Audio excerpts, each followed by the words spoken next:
Imagine a vast ocean of infinite calm where every wave whispers ancient secrets and every breeze carries the echo of forgotten truths.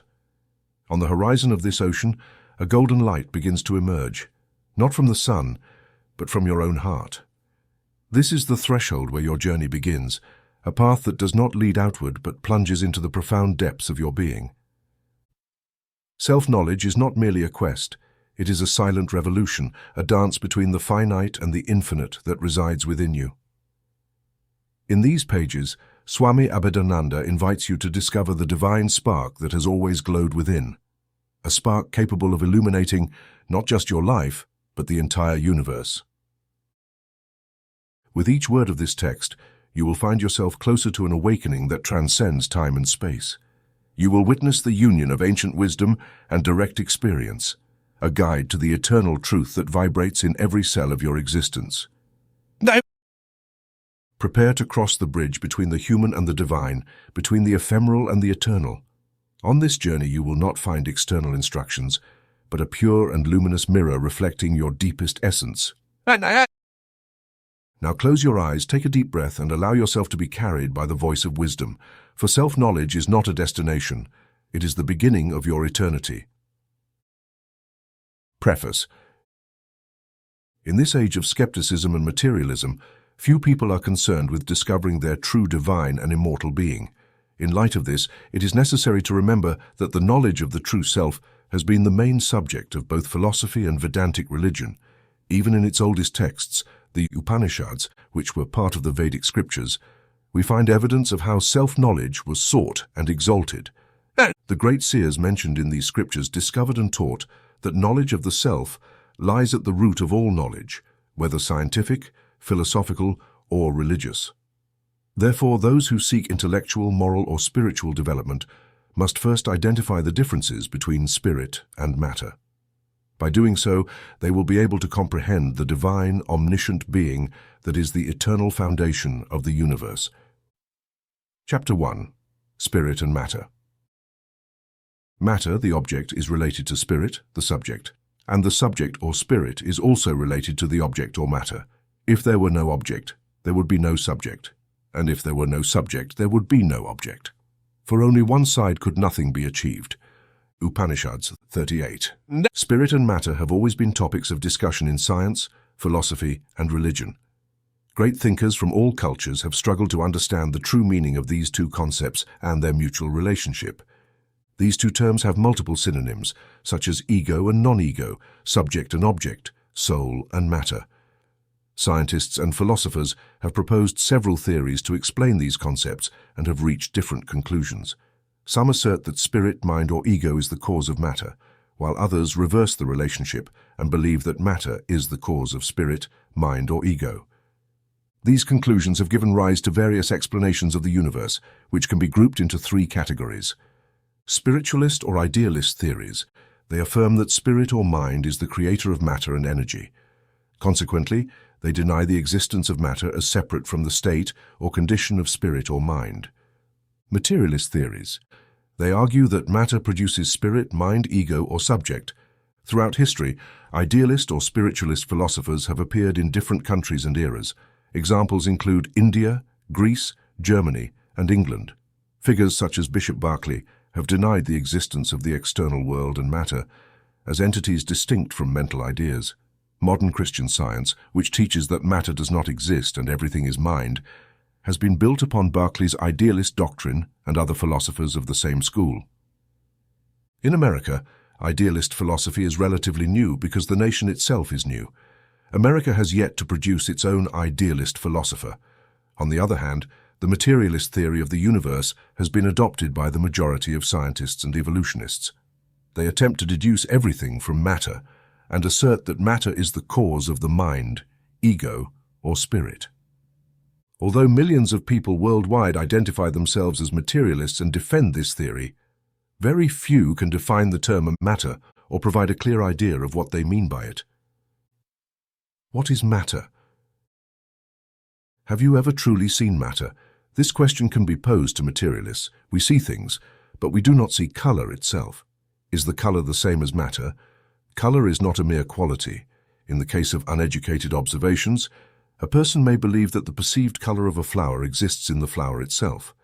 Physiologists explain that the perceived color does not exist in the flower itself, but is caused by a series of vibrations that interact with our consciousness through the optic nerves. While this may sound strange, it is true. The perception of color results from a complex effect. When light enters the eye, it creates additional vibrations in the brain's cells.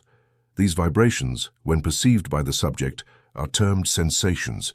Thus, the perception of color is a product of the combination of objective external stimuli and subjective mental activity.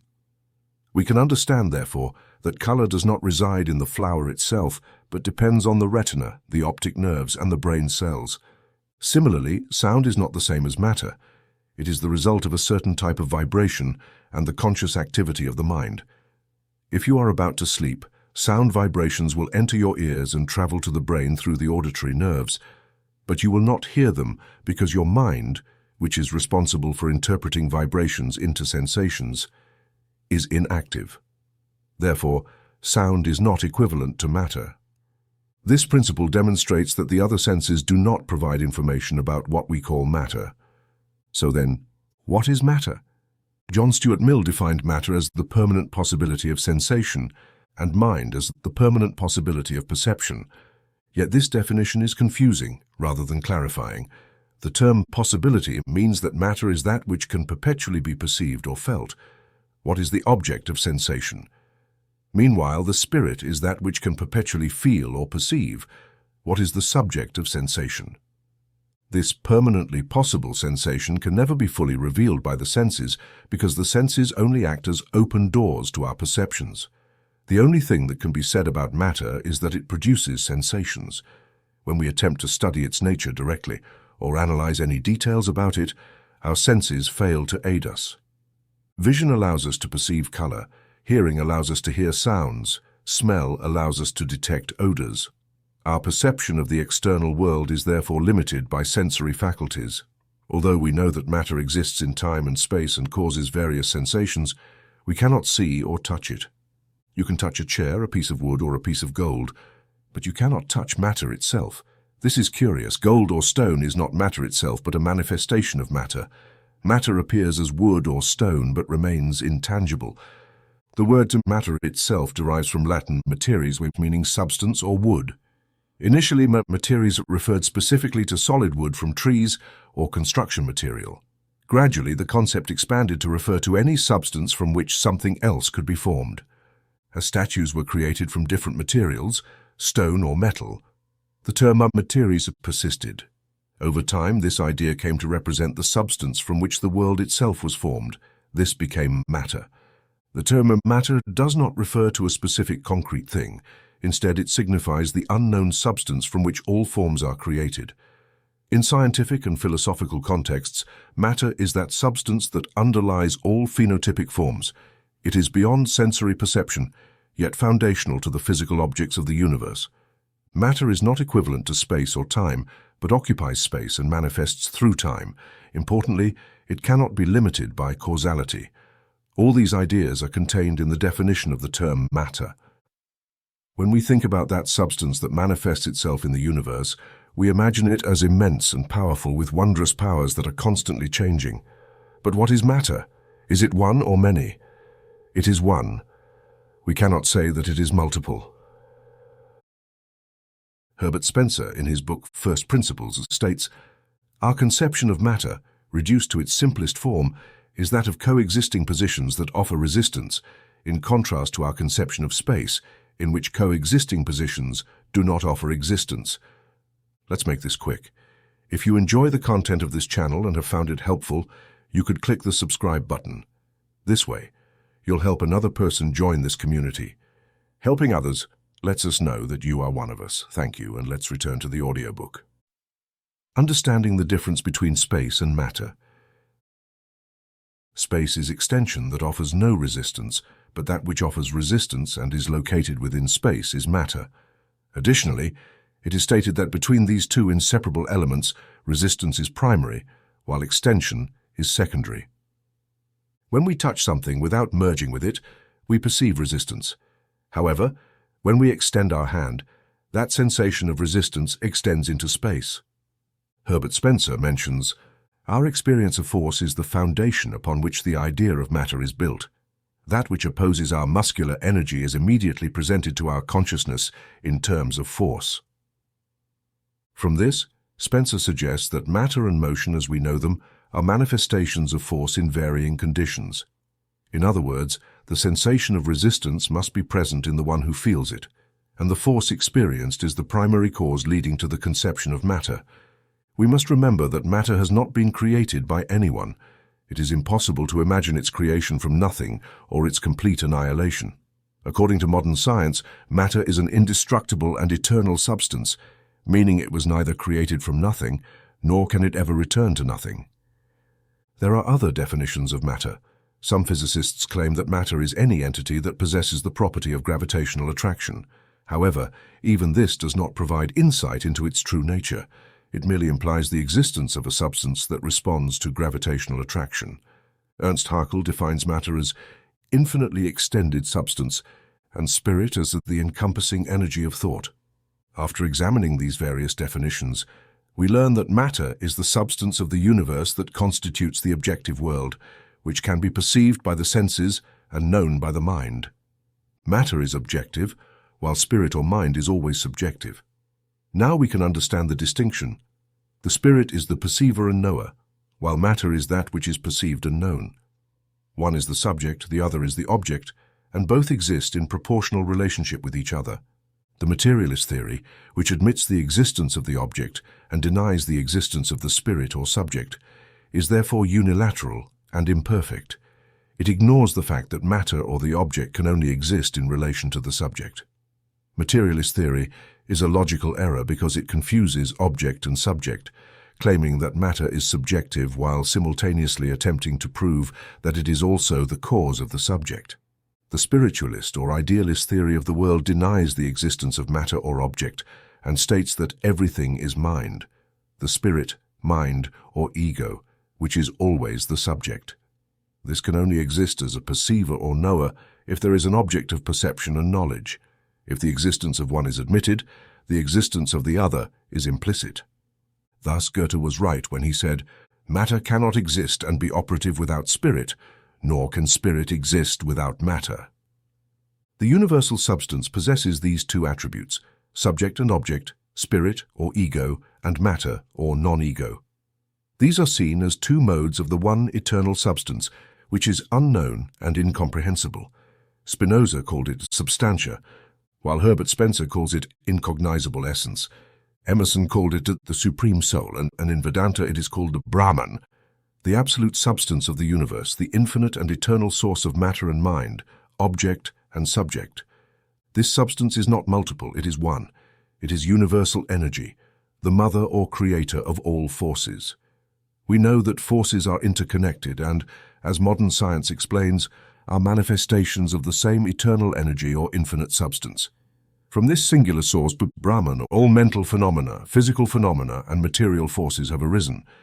These forces have evolved into different forms and configurations, and at the moment of their dissolution, they return to the same singular source. This is monism. Modern monist thinkers such as Ernst Haeckel and others accept this single eternal substance as the source of mind, matter, and all forces. They also recognize the great truth taught by Vedanta. From this infinite substance, Brahman, the vital force, mind, and the faculties of every sense emerge, contained on one side within the spirit or subject, and on the other side, space and all objects considered matter. Matter in its simplest state can be reduced to this infinite substance of Brahman, which forms the foundation of the mind or spirit.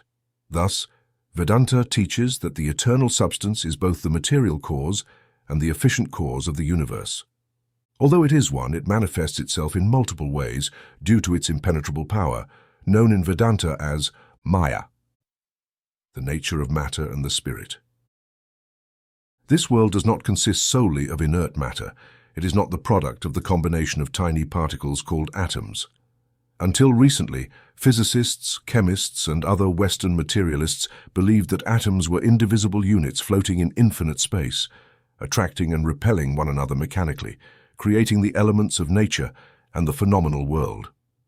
However, through advancements such as the study of electricity, J.J. Thomson demonstrated that indivisible atoms can be subdivided into electrons, even smaller particles that act as centers of force, centers explained by ancient Hindu science. If atoms are composed of electrons, and these electrons are centers of force, they exist in this primordial ocean of infinite substance, or Brahman. This is the reservoir of eternal energy, which is also the origin of all forces. We can thus comprehend how matter and force are related to this singular substance, Brahman. The objective aspect of this substance appears as matter, while the subjective aspect appears as spirit. It is a scientific truth that matter is indestructible and eternal. Similarly, force is eternal and indestructible.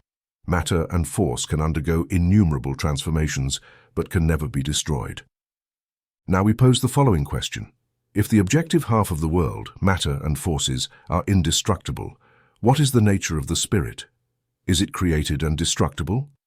If the objective half of the universe is eternal and indestructible, how can the other half, the subjective mind or spirit, be created or destroyed?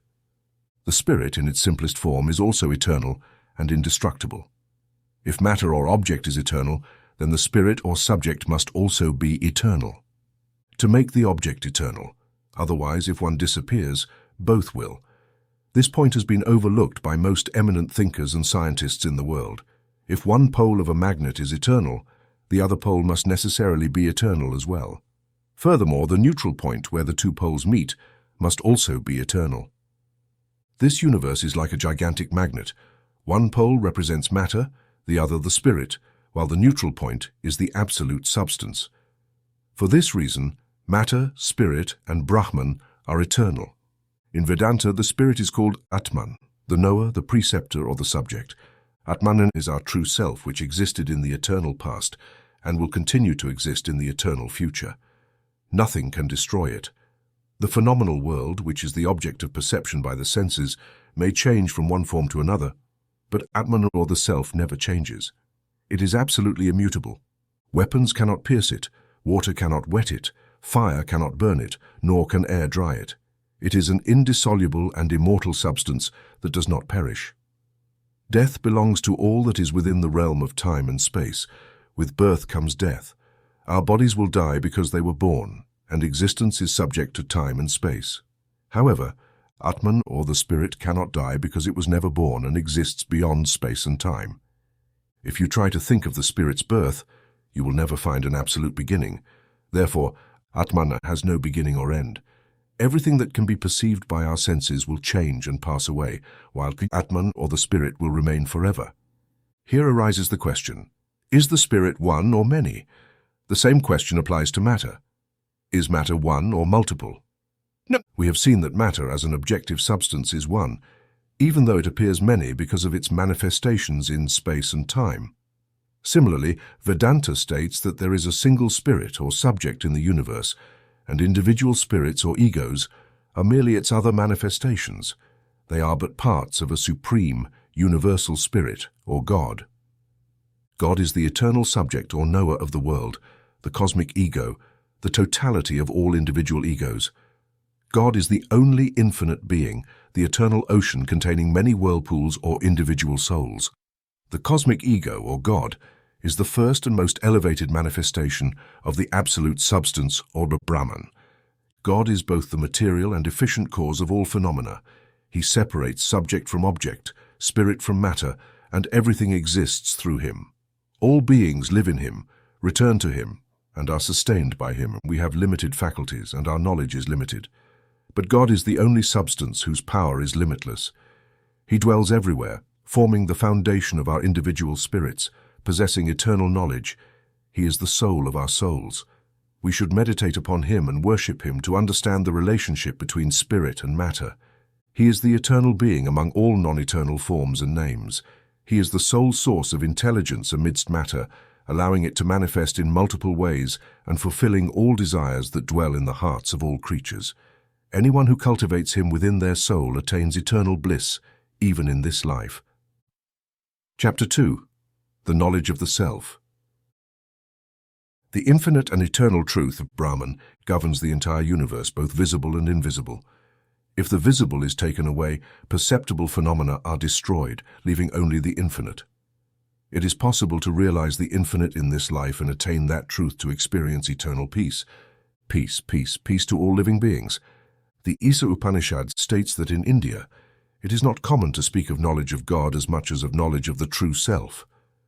Self-knowledge reveals an understanding of the true nature of the Absolute and the Supreme Deity. We usually use the word I in the sense of ego, but self-knowledge does not simply mean knowledge of the ego. The ego in us is the actor, the thinker, and the perceiver, the one performing all functions of the body and mind, generally referred to as I or ego. However, it is only the reflection of the divine spark within us which gives it vitality and enables it to carry out all mental and physical work.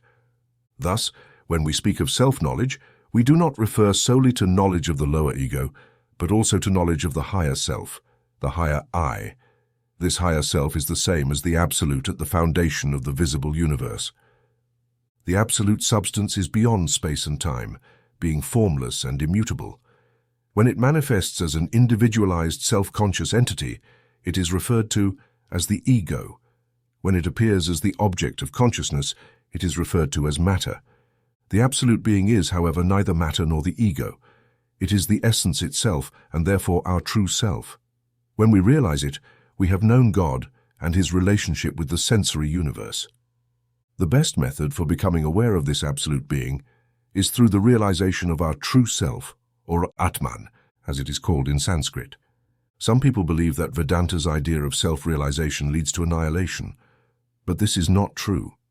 The true self, according to Vedanta, can never be destroyed. If self-knowledge led to destruction, then the self would be subject to change and destruction, and it would not be the same as the Absolute. Vedanta, however, teaches that the true self is absolutely indestructible and immutable. How could anyone think of annihilation? The destruction of the self is as impossible as the destruction of the Absolute. Thus, self-realization is the most elevated ideal of life. Self-knowledge is the only thing that allows us to attain absolute truth and perfection, and is considered the highest wisdom. When Socrates asked the oracle of Delphi, "What is the highest knowledge?" the answer was, "Know thyself."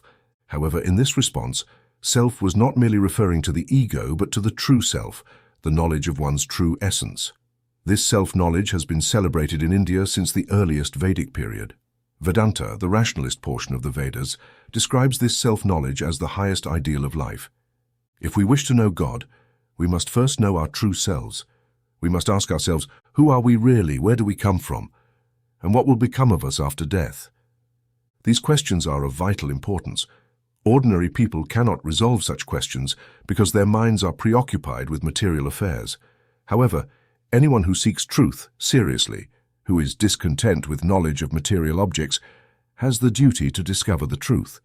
By understanding the true nature of both the self and the universe, one may begin with the objective world. However, as the search for truth progresses, the seeker gradually returns to the true self, because the true self is the very center of the universe. The world of phenomena, composed of the objects we perceive through our senses, can be seen as a vast circle whose circumference lies in the most evident material forms, while its deepest center is Atman, the true self. The nature of this true self, according to the Atman, is infinite. It is not limited by time nor conditioned by space. The scriptures describe God as the center of the universe, but Vedanta states that the self, or Atman, is also the center of the universe and that the true self is one with divinity. When we discover the divine self within us, we come to understand that the realm of the Atman extends even to the farthest stars, whose light takes thousands of years to reach us. Wherever there is existence, whether in the physical or mental plane, there is also the manifestation of this divine being. It is through this divine being that we know the existence of the external world, that we become aware of our bodies, senses, and mental faculties. Our true self is not distant from us, but it is beyond the reach of the mind and intellect. Brahman is thus described in the 4th verse of the Isha Upanishad. The self is beyond all vibration and movement. It is one and swifter than the mind. The senses can never reach it. It is the source of all mental activities, the faculties of the senses, and the diverse forces of nature. Modern science tells us that the entire world is the product of material forces. Matter, as we have seen in the previous chapter, is nothing more than a certain state of motion or vibration of a substance whose true nature is unknowable. Every particle in the universe is in constant motion. Any object we perceive through our senses is nothing more than a state of vibration of the same unknown substance. Sir William Crookes states that sound begins at about 33 vibrations per second and becomes inaudible when it falls below 32,000 vibrations per second. The vibrations of heat rays and light are faster, expressed in no fewer than 15 figures. On the other hand, radio vibrations are expressed in over 9 trillion vibrations per second. The world consists of vibrations of particles that are smaller than atoms, and above all, these vibrations exists absolute oneness, the true self, which is the source of knowledge, intelligence, and consciousness. It is through this true self that we know that vibrations exist. Here arises the question, who knows that the world is a mass of vibrations? Vibrations themselves are self-aware, but they do not produce anything except movement. This is one of the laws of nature confirmed by modern scientists. Motion does not generate knowledge. However, this motion illuminates our minds and allows us to comprehend its existence. That is why the Upanishads say, "What does not vibrate is our true self. Search within yourself and discover where that which does not vibrate is located, the eternal source of wisdom that allows us to know all vibrations and actions." We know that the mind is the fastest thing in the world. Thought travels faster than electricity or any other current in the physical plane. Sir William Crookes indicates that the vibrations of thought originating from the brain may begin in a point where estimating vibrations caused by the subtlest physical forces becomes impossible. He adds, "If we can conceive of a force capable of creating billions of vibrations in 1 second and acknowledge that the speed of these vibrations equals their frequency, we can immediately see that thought can traverse the earth in an infinitesimal fraction of time. We can send messages by wireless telegraphy between here and England, or any part of the world, but the transfer of thought is even faster than wireless communication. A person's mind sitting here can travel in seconds, through infinite space where ordinary electric forces cannot reach. Time exists in the mind, but what is time? Time is the interval between the succession of one thought and another. What is faster than thought is our true self. Our real self can move faster than the speed of thought. Atman forms the substrate of the mind. This means that the true self is faster than its activity. It does not go anywhere on its own. It remains absolutely inactive when separated from the supreme source. The senses cannot express the true nature of the self because they are limited by time and space. The knower, however, must necessarily be outside the reach of the senses. When we see the sun, our vision itself depends on self-consciousness. That is, we must be aware of the fact that we are seeing a part of our true self. We would not see the sun if our minds and eyes were isolated from the being, the source of knowledge, intelligence, and consciousness. Depending on that source, our minds function, our senses perform their actions, and our bodies move. Therefore, the Isha Upanishad tells us, the self moves and yet does not move. It is both near and far, both within and outside of everything. When the body moves, our true self appears to move, but in reality, it does not move.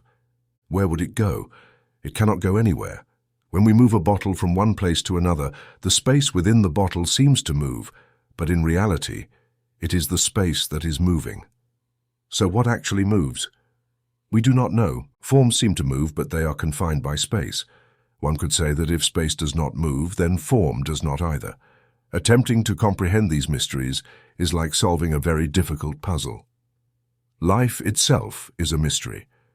We try to find explanations by studying nature, but nature provides greater confusion. Science is not an infallible tool because it brings us only part-way toward understanding, leaving us without a clear direction. Such is the nature of relative knowledge. When analyzed correctly, it appears to be an expression of absolute knowledge. However, relative knowledge will not help us solve the enigmas of the universe. To discover the ultimate truth about the world, we must go beyond nature and seek explanations in the realm of the absolute. Nature is called Maya in Sanskrit. Though it deceives us, we cannot deny that we live within nature and are part of it.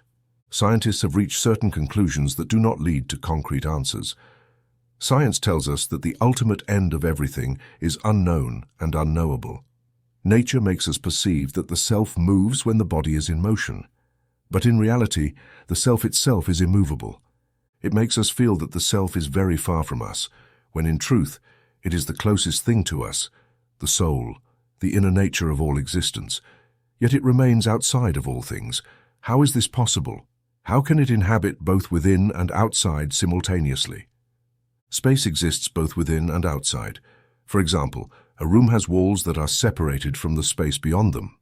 These walls exist, but are also outside the space they enclose.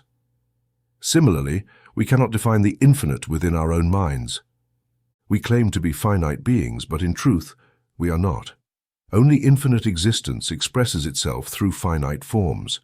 Just as finite forms in space cannot exist outside of space, all individuals live in and through this infinite reality known as the Absolute Being. The one who loves all beings as the self and sees the self in all objects of the universe will never hate. Hatred arises from imperfect relative knowledge, which leads us to perceive objects as separate from one another. However, when we see our true self in others, how could we hate the self of any being without first hating our own being? It would be impossible for the self to hate the self. This is one of the results of self-knowledge. If you cultivate it, no feelings of hatred can remain. When jealousy and other selfish feelings disappear, what remains is not ordinary love, which opposes hatred, but divine love that begins to reign in the heart of the seer.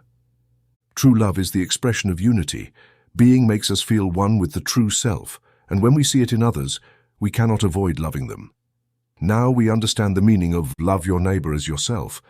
Although Vedanta has always taught this truth, people in the Western world say that Christ was the only one who did it, without realizing that this is the very foundation of Vedanta ethics.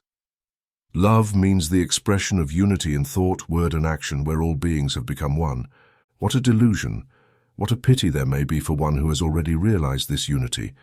Self-knowledge leads to the realization of unity with all beings. When all beings appear as parts of a single self, nothing can cause suffering or pain. Suffering and fear arise only as long as there is a sense of duality or multiplicity. As long as we think of other beings existing outside of ourselves, we cannot avoid the pain and suffering that arise from them. Some people may wrongly think that Vedanta teaches selfishness.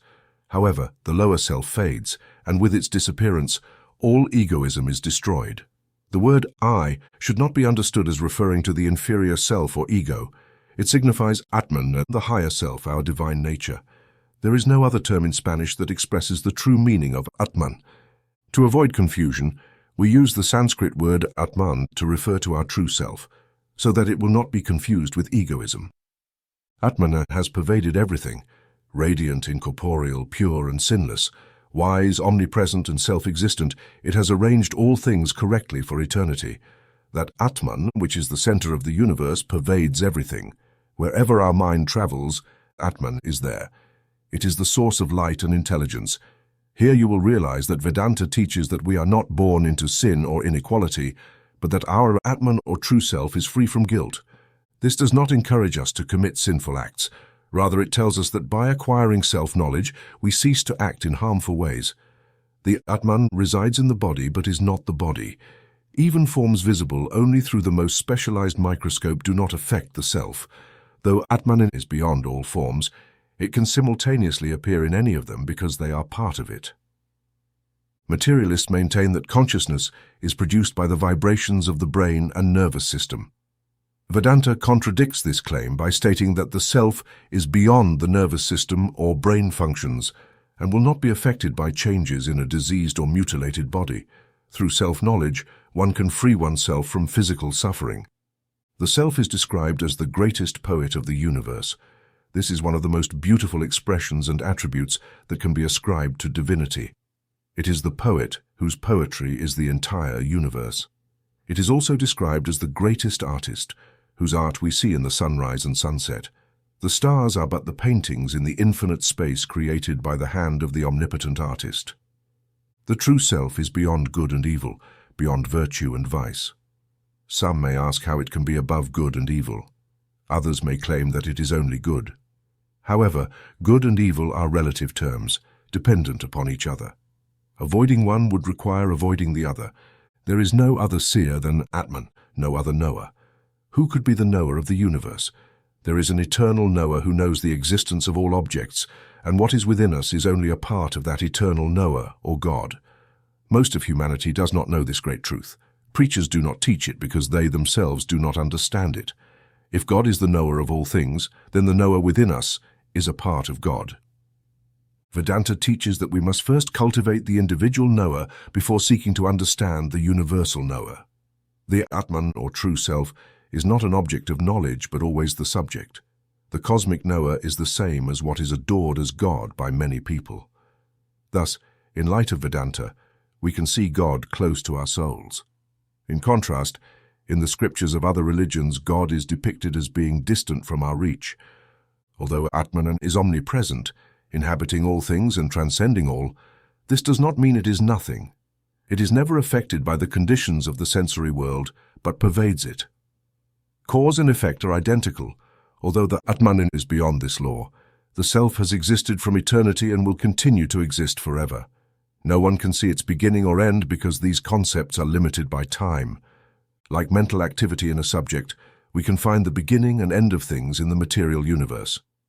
However, because Atman is beyond all thought and transcends time and space, we cannot attribute such characteristics to it. It is omniscient. All relative knowledge is only a partial expression of the wisdom that is the very nature of Atman. We now see that the attributes of God, omniscience, omnipotence, eternality, and infinity, are also possessed by Atman. The true self is the essence of our souls. Self-knowledge reveals that the attributes of God are also attributes of Atman. Those who do not cultivate this true self live in the darkness of ignorance, suffering from the miseries of life. They are always fearful and unhappy, afraid of death and everything that threatens their earthly existence. They are dependent on a miserable life, one that, according to their perception, ensures their survival. They seek worldly pleasures and the illusions provided by the senses, but they are disappointed and discontented when these do not materialize. Their life becomes a continuous chain of fear and unhappiness. Those who are wealthy fear losing their wealth. Those with power resent sharing it. They live with fear of illness and death. True happiness on this earth is experienced only by those who have completely freed themselves from fear, those who have attained self-knowledge. For this reason, each of us must make constant efforts to acquire this knowledge in this life. Its light dispels the darkness of ignorance, freeing us from fear, pain, suffering, imperfection, and deception. This ignorance is also the mother of selfishness. It distances us from Atman and makes us confuse our true selves with our material bodies. Under the impenetrable veil of ignorance, avidya, we forget our true selves, thinking of ourselves as mortal, limited beings. Self-knowledge destroys ignorance and makes one absolutely selfless. Blessed is the one who lives under the sun of self-knowledge, elevating oneself above the clouds of fear and selfishness that gather in the night of ignorance. So what is this world? It is produced by ignorance and dominated by fear. Knowledge of the self destroys all worldly concerns, brings spiritual strength, and frees one from fear, just as God is free from fear. Do we not fear anything when we realize that God resides within us? How can we fear death when we know that it merely signifies a change from one body to another, as our true self, or Atman, is immutable? Those who lack self-knowledge are miserable. They will be born again and again in the plane of ignorance until they learn to realize their true self. Self-knowledge is the only source of happiness, leading you to perfection and granting you freedom. You can seek it, but how can you obtain it when you have become a slave to fear and earthly conditions? It is a part of divinity. Feel it, realize it, and you will see that all these bonds will disappear, and you will be free. The attainment of this freedom through self-knowledge will bring you the realization of your unity with divinity. Then you will be able to say, "That light I see in the sun is within me, and what is within me is in the sun. I am the Lord of the body, of the senses, and of the mind, and I am also the Lord of all the objects that surround me. I am the light of the universe. Through me the sun, the moon, the stars, and the lightning shine. I have realized my true self. I have realized the true self of the universe, and therefore I am one with the Absolute." Chapter 3. Prana and the Self. May my speech become established in my mind. May my mind focus on my speech. O divine word, you have manifested yourself in the form of wisdom. Extend your powers through my words. Do not deprive me of the truth that always resides in it. I salute the fire of wisdom, the seers of truth, and the devas of the radiant spirits. O divine word, be gracious to us. Remain in our spiritual space and be happy as the Lord of light. Constantly purify our hearts and reveal to our eyes what is auspicious for us. Do not forsake us. Peace to all living beings. Kusataki Upanishad. From the Vedic texts at least 2,000 years before Christ, self-knowledge has been in India not just the subject of wise philosophers, but also the highest ideal of kings. Most of the early Hindu monarchs were great spiritual teachers of the nation, even though they did not belong to the Brahmin caste. The idea prevails that they were the only teachers of spiritual truth in the beginning, while the duties of governance and warfare were assigned to the Kshatriyas, the warrior caste. However, in the great epic Mahabharata, we find that some Brahmins fought in battles, commanded armies, and displayed remarkable courage, valor, and skill. They did not become rulers of the nation, but like Drona and Kripacharya, who were Brahmins by birth, they became distinguished generals on the battlefield while also being teachers of the Kshatriyas in military science as it was known at that time. On the other hand, in the Upanishads and the epics, we find that the Kshatriyas were the first teachers of the Brahmins in the higher spiritual truths. Krishna, Rama, and Buddha were all Kshatriyas. As members of the warrior caste, the Kshatriyas had the duty to protect and govern the nation, fight against enemies, and establish peace and justice among the people. However, they not only had the right to be soldiers, army commanders, and rulers, but also to impart self-knowledge to all sincere and serious souls. The Hindu rulers of those early times were not like modern monarchs. They considered life as having significance for them. This early existence was not worth living until that meaning was achieved. They even believed that those who fulfill the duties of their daily lives without knowing their true selves die in complete darkness. Therefore, after fulfilling their duties as Kshatriyas and rulers, they still found sufficient time to pursue self-knowledge. There was a great Hindu monarch named Divasa who lived in Benares, the Athens of India during those days.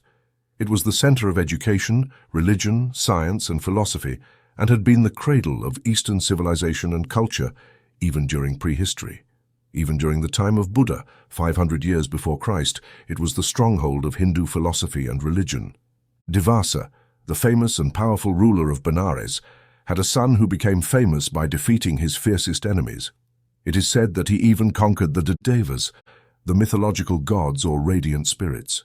In the 3rd chapter of the Kaitakunishat, there is a story describing how this young prince, Pratana, through his remarkable valor and prowess, conquered all the great figures in the human plane and reached the abode of the ruler of the Devas, according to Hindu mythology, Indra, the king of the heavens. Indra, surprised by the power and victory of Pratana, was unsure how to receive him or how to please him. After hearing descriptions of Pratana's deeds, Indra said, "I am very pleased with you and wish to give you a blessing. Choose one, and I will be happy to grant it." Pratana replied that he wished for the blessing that he considered the most beneficial for a man. Although he did not know what to ask for, he knew that there was something that could make life worthwhile for all those living in ignorance and self-deception. Indra insisted that Pratana must choose his own blessing, but Pratana refused, saying his choice would not just benefit him personally, but humanity as a whole. Indra then said, "I must remain true to my promise. I will grant you the greatest blessing, which will be useful to all of humanity. Know me, know only me. This is the most elevated and beneficial blessing for a man, to know my true self." With this, Indra did not refer to his divine powers or glory, but to his true essence, his self.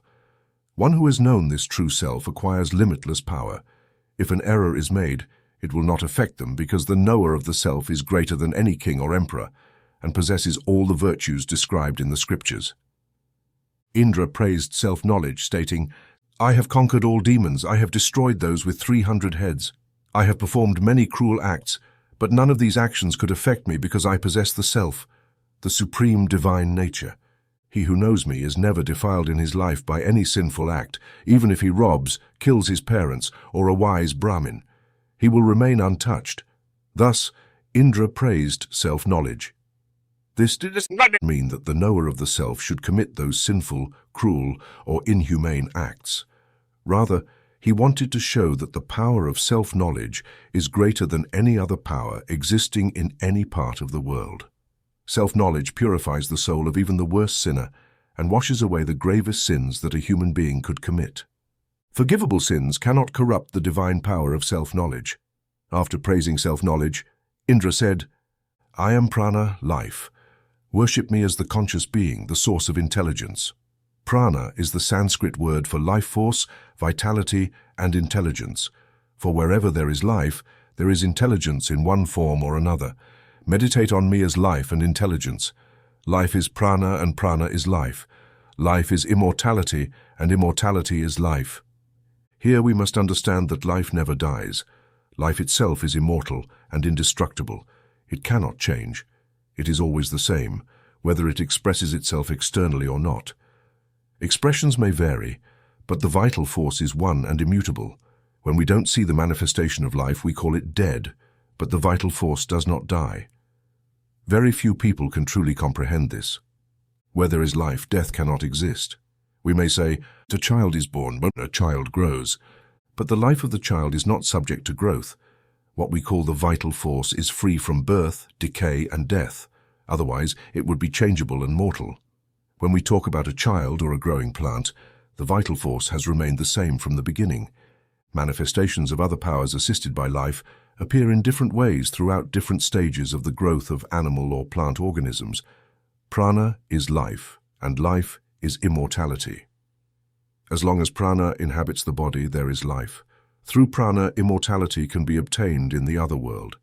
If we know what true life is and feel that we are one with it, then we can realize that we are immortal because life does not die.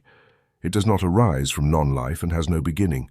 Therefore, it is eternal. While the vital force manifests through a body, the body appears alive. This is the secondary expression of the true vital force. Here, we do not refer to vital faith or prana itself, but to the form that moves and performs certain functions. We may say that he lived for so many years, or that his life consisted of 3 or 4 decades. These expressions refer to the secondary manifestation of prana, while in its primary sense, life is immortal. When prana or the vital force expresses itself, the organs come alive, the senses function, the mind thinks, and the intellect acts. Again, this prana or vital force is inseparable from intelligence. We cannot separate intelligence from the force that moves the entire universe. The being has 2 powers that manifest as intelligence and as the activity of prana or the vital force. Intelligence is the source of consciousness. There is no Spanish term for this concept, which in Sanskrit is called prajna. It cannot be translated as knowledge because knowledge implies comprehension, which is a function of the intellect. However, prajna refers to the source of all knowledge and consciousness. Indra continued, "He who knows me as one with life, prana, and intelligence, prajna, as immortal, indestructible, and immutable, will have life on this earth and, after death, will reside in heaven and enjoy eternal life." Here, Indra used the word prana to refer to the vital force. However, the young prince thought he must be referring to the powers of the senses, because the prana is also used to signify the powers of the senses, the power of speech, movement, excretion, and reproduction, by which all bodily organs perform their functions. He said, "Some say that all the pranas or powers of the senses become one. Otherwise, no one would be able to see, hear, speak, or think simultaneously." After this, the prince wanted to understand which specific activity of the senses Indra referred to. Indra explained that, although life or prana is one, the senses operate individually, with brief intervals between their sensory perceptions. For example, when we see an image and hear a sound at the same time, proper analysis will show that one sensation follows the other in quick succession. We cannot have multiple simultaneous perceptions. According to ancient Indian psychology, the mind perceives objects one at a time. When a sensory organ performs its function, the others remain still. These intervals may be infinitesimally small, undetectable by ordinary attention, but they exist. Thus the young prince did not understand the specific sensory activity Indra was referring to. After raising this question, Indra remained silent and then said, "It is true that all these senses function with certain intervals, and each is significant. However, there is another force that is more powerful than all the others. It is not the power of sight or hearing that keeps us alive. The blind and the deaf live, even if they lack sight or hearing. The power of speech does not make someone alive if they are mute. A man can live even if he has lost smell, taste, or touch. This demonstrates that what keeps someone alive is not the power of our senses alone. For instance, even if a man loses his limbs or other functions, we do not call him dead. This shows that the vital force is distinct from sensory activity. However, the senses cannot function without the vital force.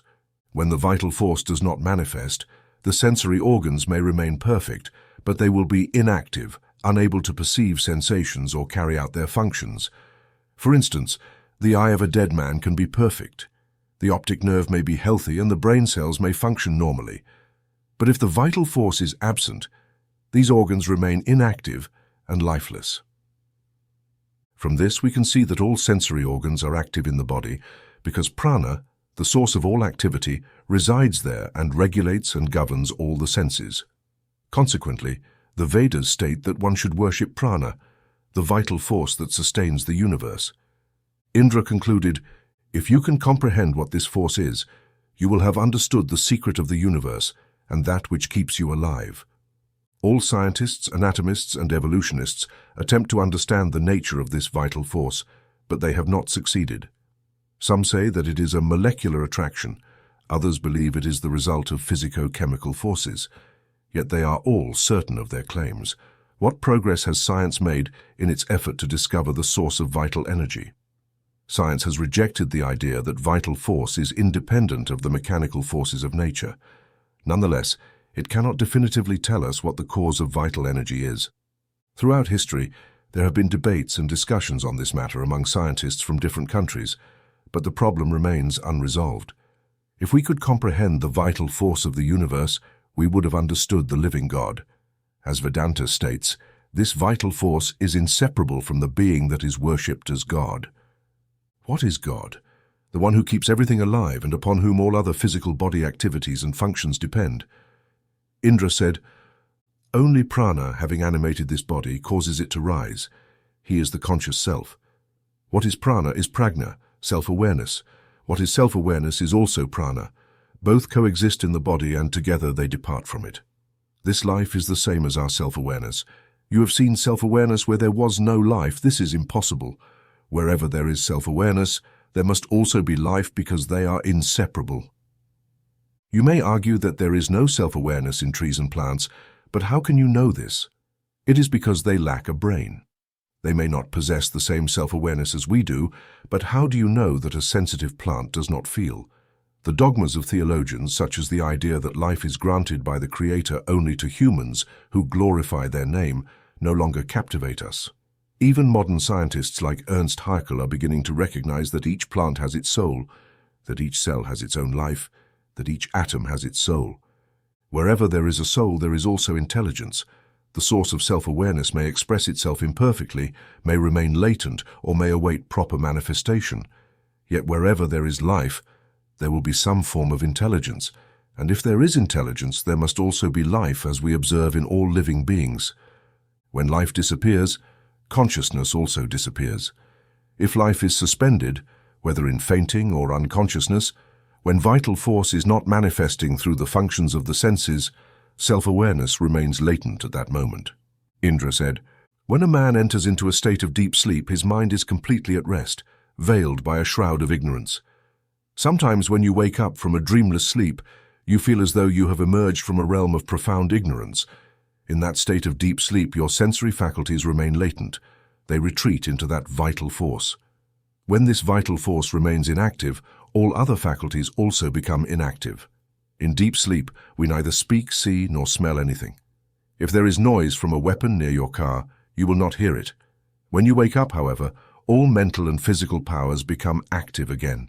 But in the dreamless sleep, known as Shupi, the vital force is not completely separated from the central part of the body, because the subconscious activity of prana manifests itself in the heartbeat, circulation, digestion, and the respiratory process.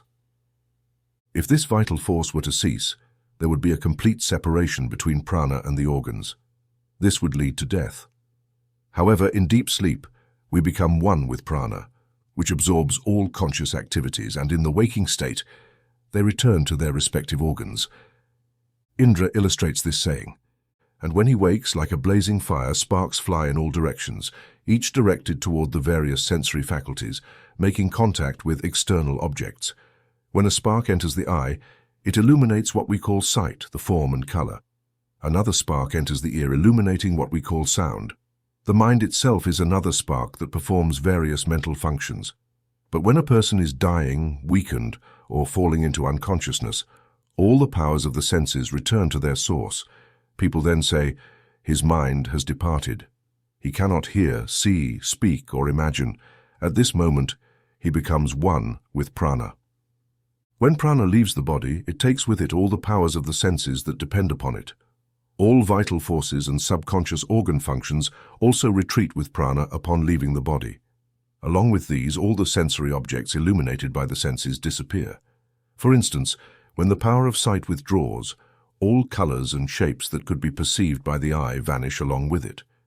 We will see later that sensory objects are inseparable from the sensory faculties. When the power of smell, for instance, is withdrawn, all perception of odor disappears with it. Similarly, all thoughts, perceptions, memories, and ideas vanish when the mind and intellect cease to be active. This absolute and complete unity with prana occurs at the moment of death. What is the force that creates the sensory organs? It is prana, the vital force. This force contains, in potential form, all the desires, impressions, and tendencies of previous existence. The being is the center of intelligence, and consciousness itself is clothed in prana, the vital force. A portion of it manifests subjectively as the sensory faculties, while other portions express themselves as perceived objects. Just as perceivable objects cannot exist independently of the sensory capabilities or subjects that perceive them, subjects can only exist as such while being related to sensory objects. It is essential to remember the truths we have already learned. The powers of the senses depend on prana. Prana and self-awareness are identical, and objects exist in relation to sensory perceptions because they cannot exist independently. Color would have no meaning to us if our sense of sight were dead. A perceptible object can be compared to a piece of fabric. Just as a fabric is woven of threads, a perceptible object is woven from sensations. The threads of these sensations and the threads of the senses are interwoven by the forces of prana. The entire universe, therefore, depends on prana or self-awareness. The being is the center of the universe, as well as the foundation of life, inseparable from prana, and the origin of all the powers of the senses. In fact, the self is the origin of the universe. It is said that this prana or self-awareness is not multiple, but one.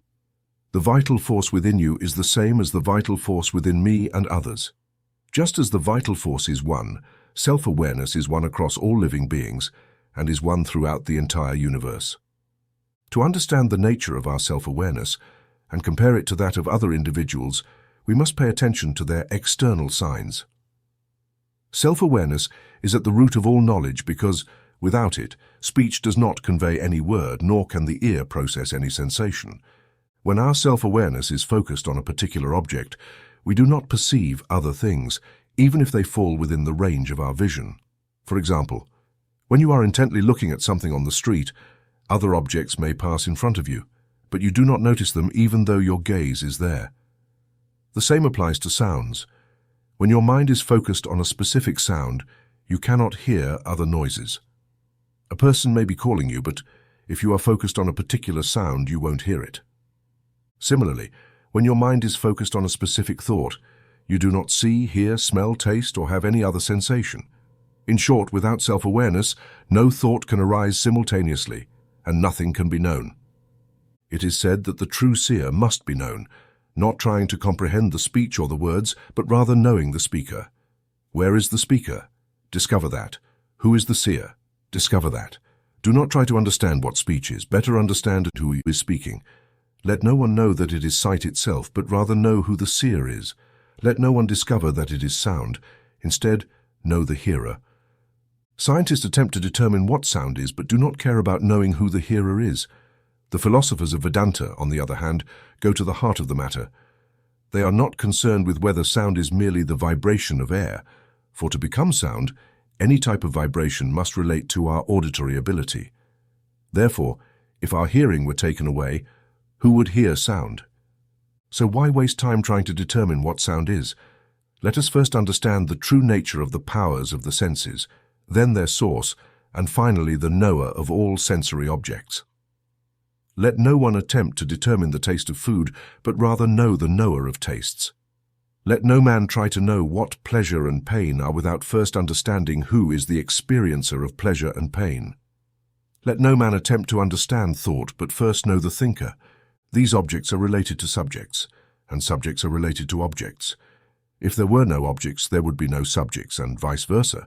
Neither one alone can accomplish anything. Self-awareness is described by Indra as the center of a wheel. This body is the chariot, and the outer circumference of the wheel is formed by the objects that surround it.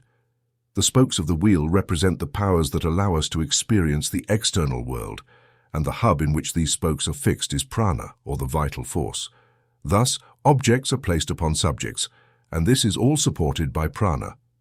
Prana, or the vital force, is inseparable from intelligence. Self-awareness is imperishable, immortal, and divine. The true self does not grow with good actions, nor diminish with bad ones. The sins of the world do not corrupt it, nor alter its nature. The true self is neither virtuous nor sinful, but is always divine and perfect. Good and bad actions affect the ego and bring their respective results, but all actions depend on self-awareness and prana. The source of consciousness and intelligence is the guardian of the world and the origin of all phenomena in the universe. That is my true self, and this self-knowledge will guide all of humanity toward immortality and lead to the abode of peace and happiness. Chapter 4. The Search for the Self. May all the functions of our minds, the labor of our bodies, and the work of our senses please the Almighty Brahman, as described in Vedanta.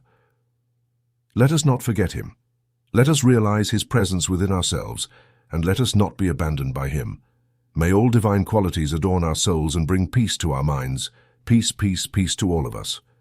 Chopra Upanishad, the ancient Hindu mythology, which has many similarities to Greek mythology, describes how gods and demons adopted human forms and lived as human beings on this earth. Even in the earliest Upanishads, there are accounts of these gods, devas, and demons, asuras, living together and warring with each other. It is said that the first lord of the universe, Prajapati, once told the gods and demons, "Why do we fight? It must be sought by all. He who realizes the self obtains all his desires. His desires are fulfilled, and he becomes the master of all worlds and realms, both on this earth and in the heavens." The gods and demons, who were ambitious and unhappy, after hearing this, considered it a very difficult endeavor to become masters of the entire universe. This marks the beginning of the story found in the Chanda Upanishad, one of the most ancient and authentic texts on Vedanta. The Chanda Upanishad belongs to the Samaveda, which is part of the Vedas that laid the foundations of musical science in India. The seven-note scale was first utilized in the hymns of the Samaveda, which were sung and set to music during religious rituals and sacrifices. The narration recounts that the gods and demons, after being instructed in this way by Prajapati, the first lord of all beings, awakened the desire to attain self-knowledge.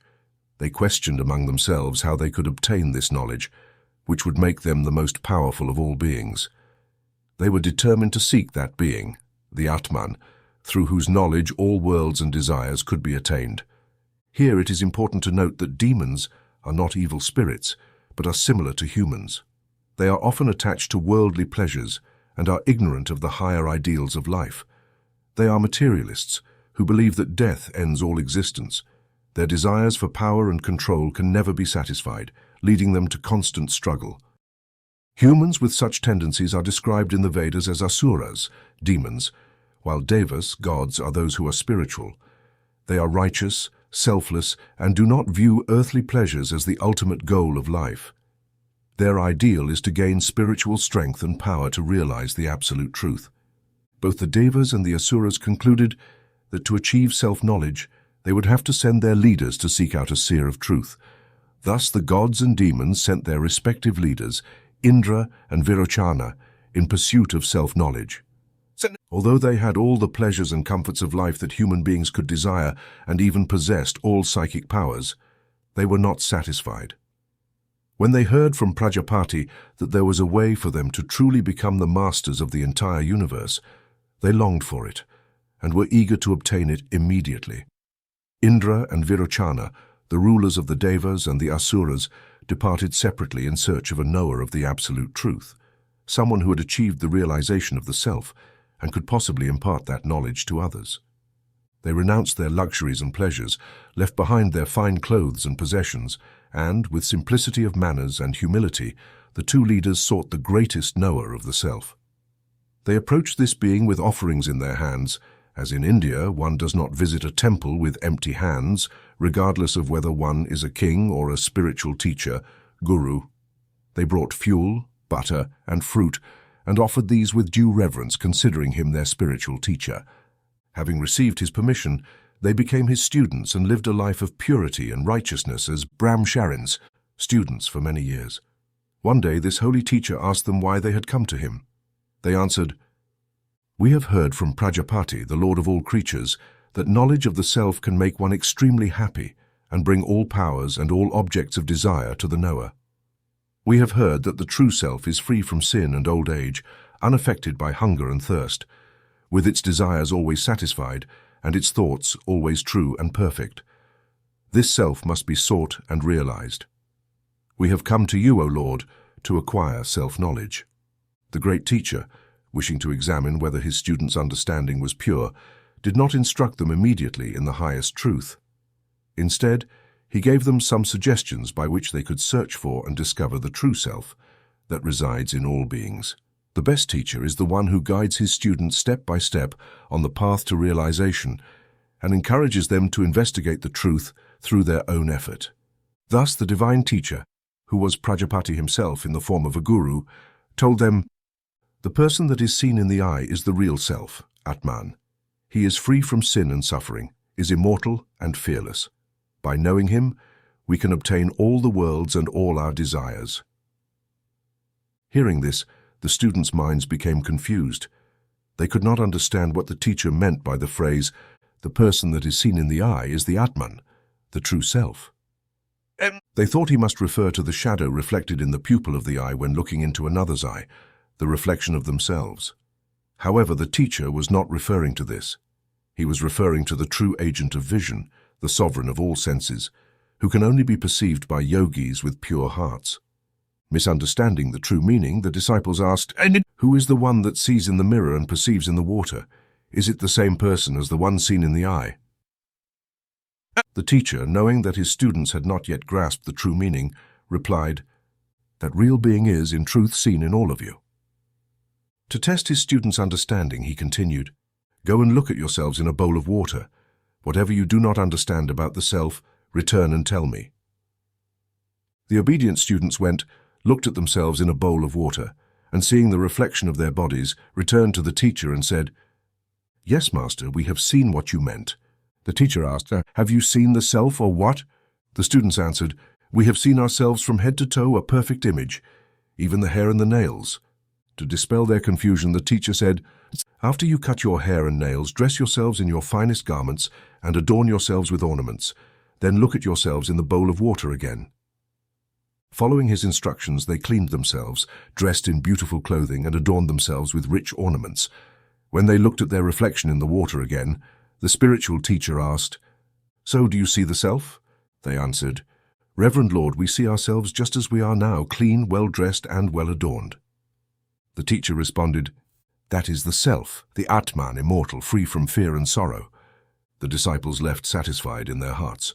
However, Prajapati, observing them from a distance, exclaimed, "They are departing without acquiring the knowledge of the true self.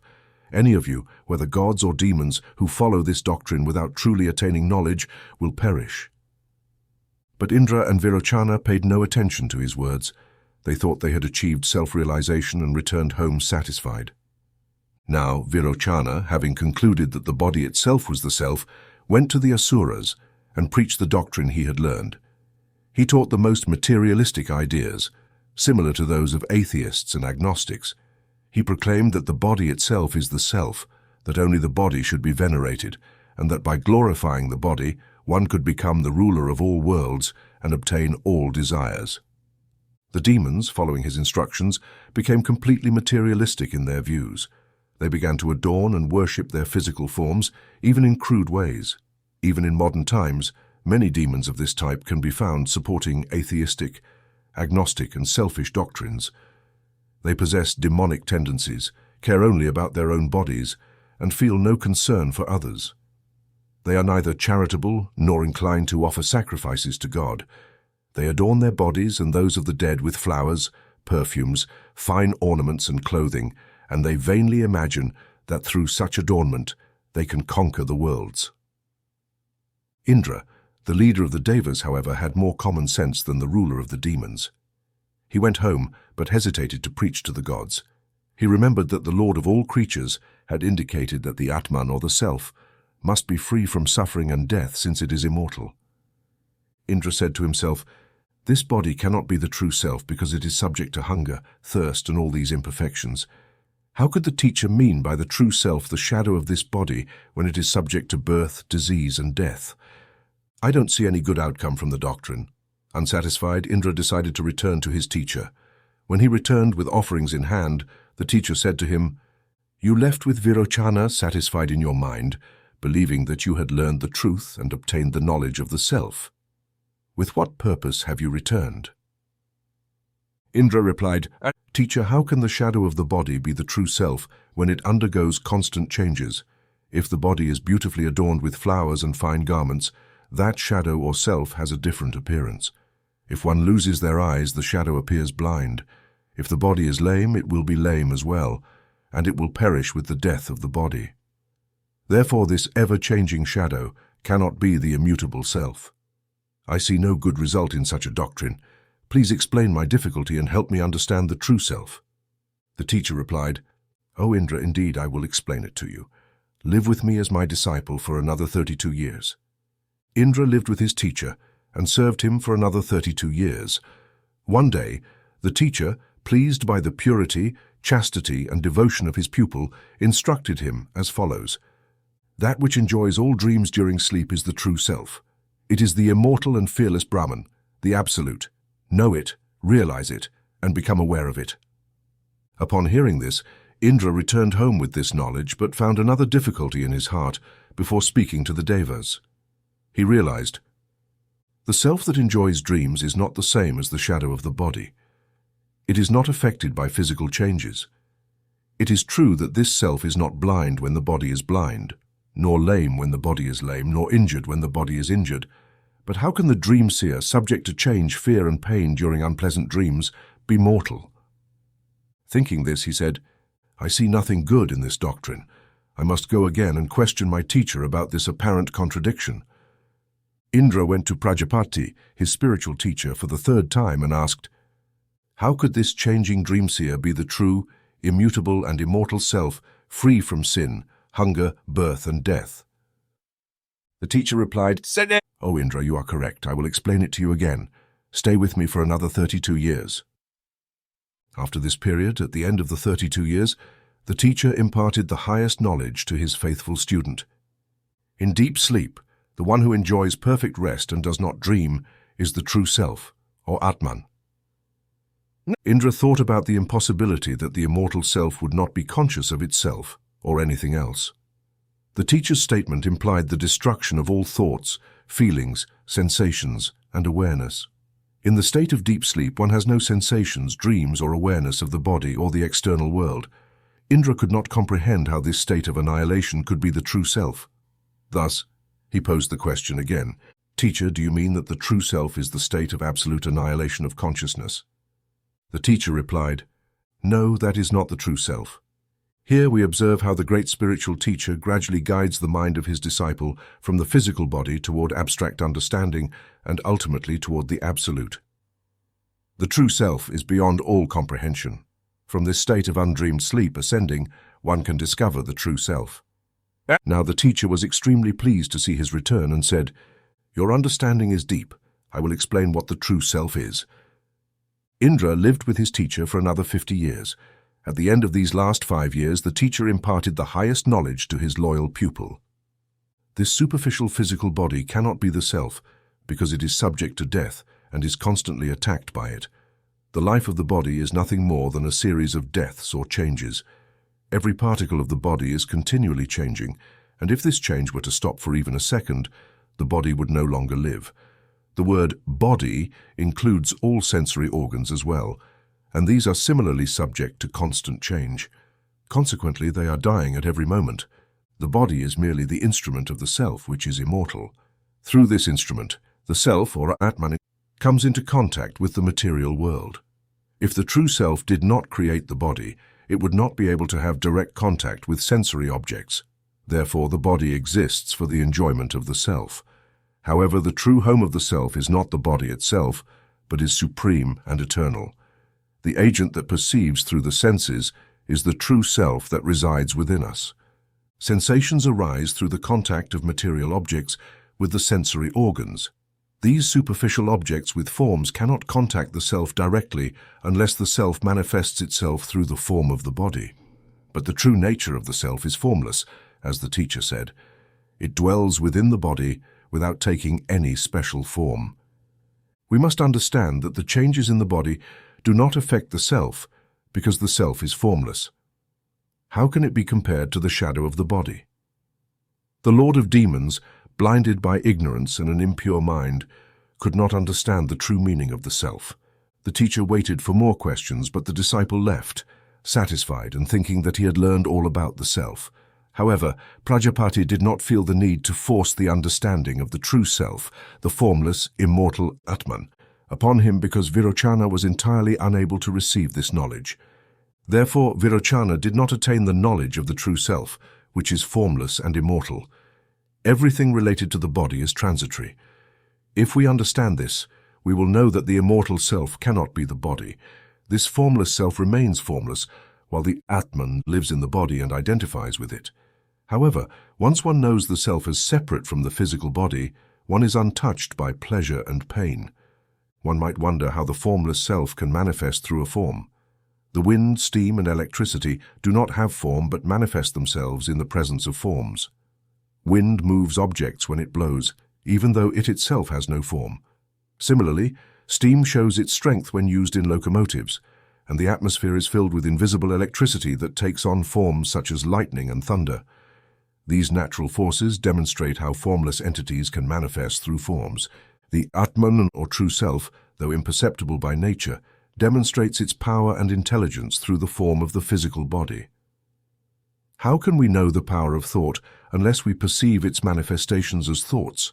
Just as someone may be considered blind or deficient if they lack certain expressions, the true powers of the Atman are revealed through the physical body. When the light of self-knowledge begins to shine, the Atman reveals its true nature. Just as an ignorant soul cannot distinguish the wind from the sky or the electricity from its effects, a soul must overcome self-deception to recognize the true self apart from the material world. One who possesses self-knowledge understands that the Atman is the supreme self, always happy and enjoying the changes of life without ever being attached to the material body, which is merely the abode of the intelligent self. The true self, as we have already seen, possesses prajna, intelligence, and prana, activity. These two exist at the base of the universe, where visible phenomena occur. When they are hidden or in the process of being formed, there is no evolution. Cosmic or molecular vibrations and all forms of movement are merely expressions of the activity of the prana. Intelligence manifests itself both in humans and in lower animals. The only difference lies in the degree of intelligence, vital force, or any form of activity. This is the expression of being. There is no knowledge without self-awareness. We must first know ourselves before we can know others. Although we may not know our true self due to imperfect understanding, we still possess some level of self-awareness.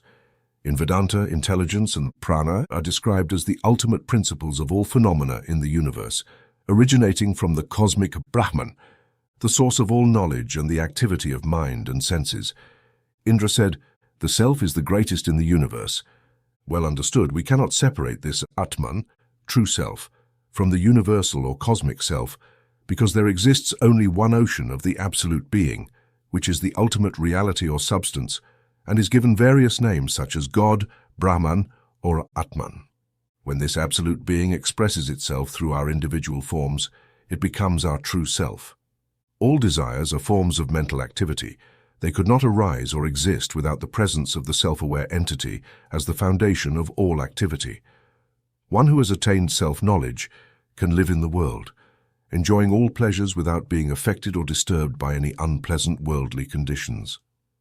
The knowledge of the self protects the soul from external changes in the same way that a horse, when tied to a chariot, moves it through the force of its will. Similarly, the conscious self, being connected to the chariot of the body, fulfills its functions through the power of intelligence.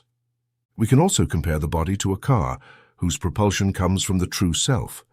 If the self were disconnected from the sensory organs, the eyes would not see, the ears would not hear, the nose would not smell, the tongue would not taste, the hands and feet would not move, and mental processes would cease.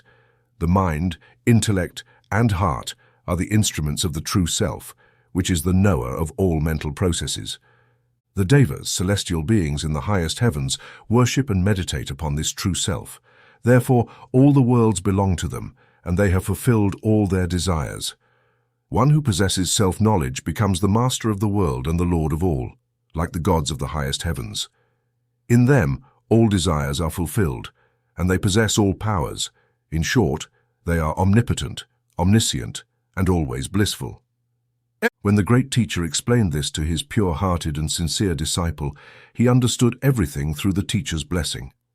Indra served Prajapati for 101 years, as is said in the history.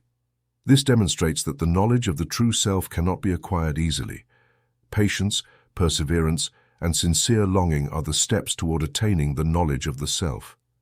Indra felt happiness and gratitude in his heart, paid his respects to his divine teacher, returned home, and shared the fruits of his hard work with the devas. They all followed his guidance, cultivated the self, and became masters of the world.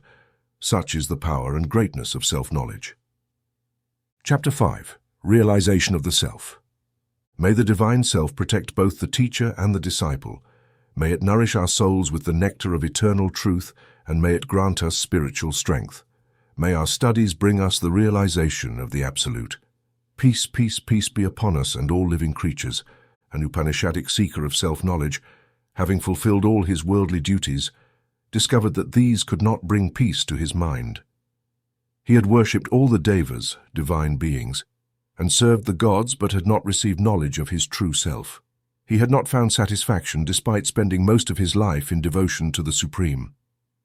Having learned that happiness, peace, and knowledge cannot be obtained from earthly relationships, and understanding the fleeting nature of worldly pleasures, he could no longer remain content with worldly enjoyments. Thus, he renounced earthly shores and all studies, because he had discovered that reading scriptures could not grant self-knowledge or ultimate happiness. Books and scriptures simply remind us of higher truths, but cannot bring the highest truth to our soul. Those who believe that spiritual realization will come from the study of sacred scriptures and texts are mistaken.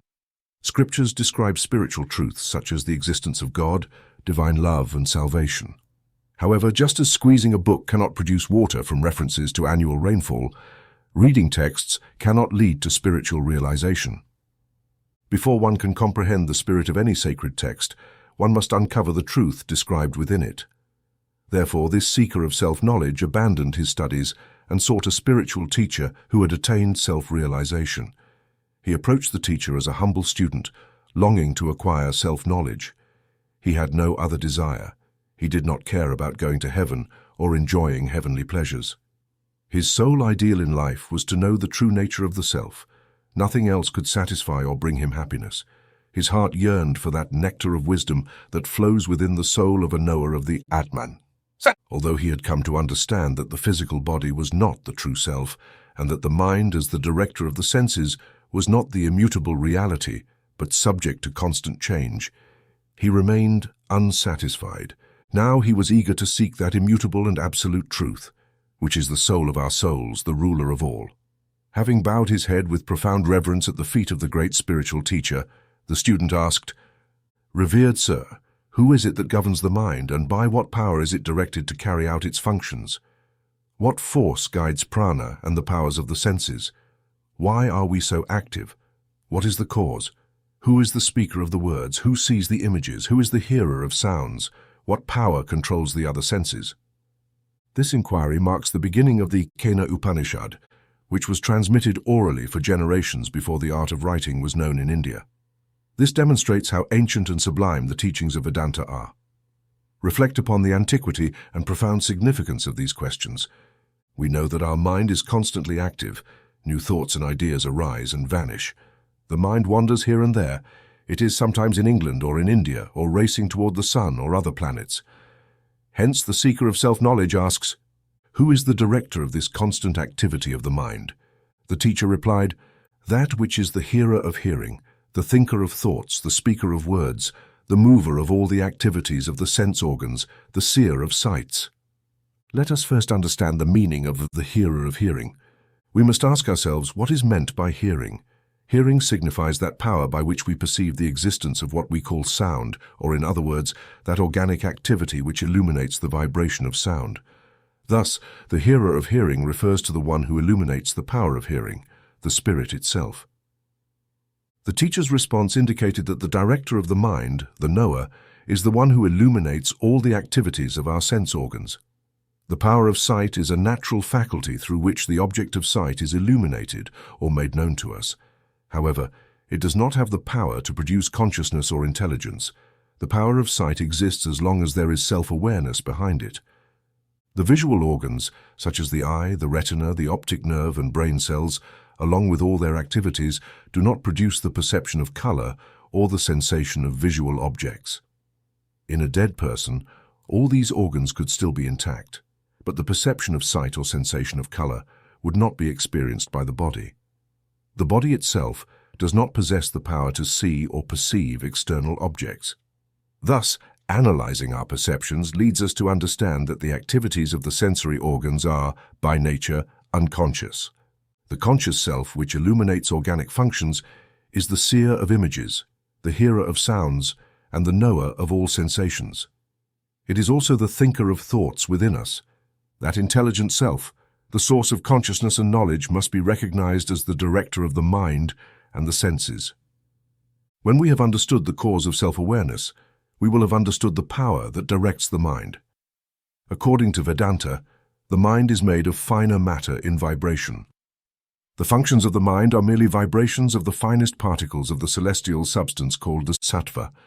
However, these vibrations do not produce intelligence or consciousness by themselves. They are insensible by nature. The mental substance appears as intelligence when it comes into contact with the conscious self, or Atman. This is akin to a piece of iron having absorbed the heat of a furnace, glowing red and capable of burning.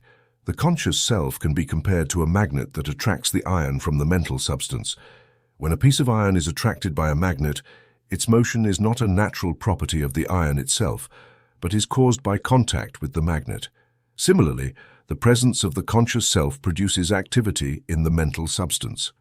However, the conscious self is not confined within the limits of the mental substance because the true self is beyond all relationships of space and time. The teacher continued, knowledge is of the self.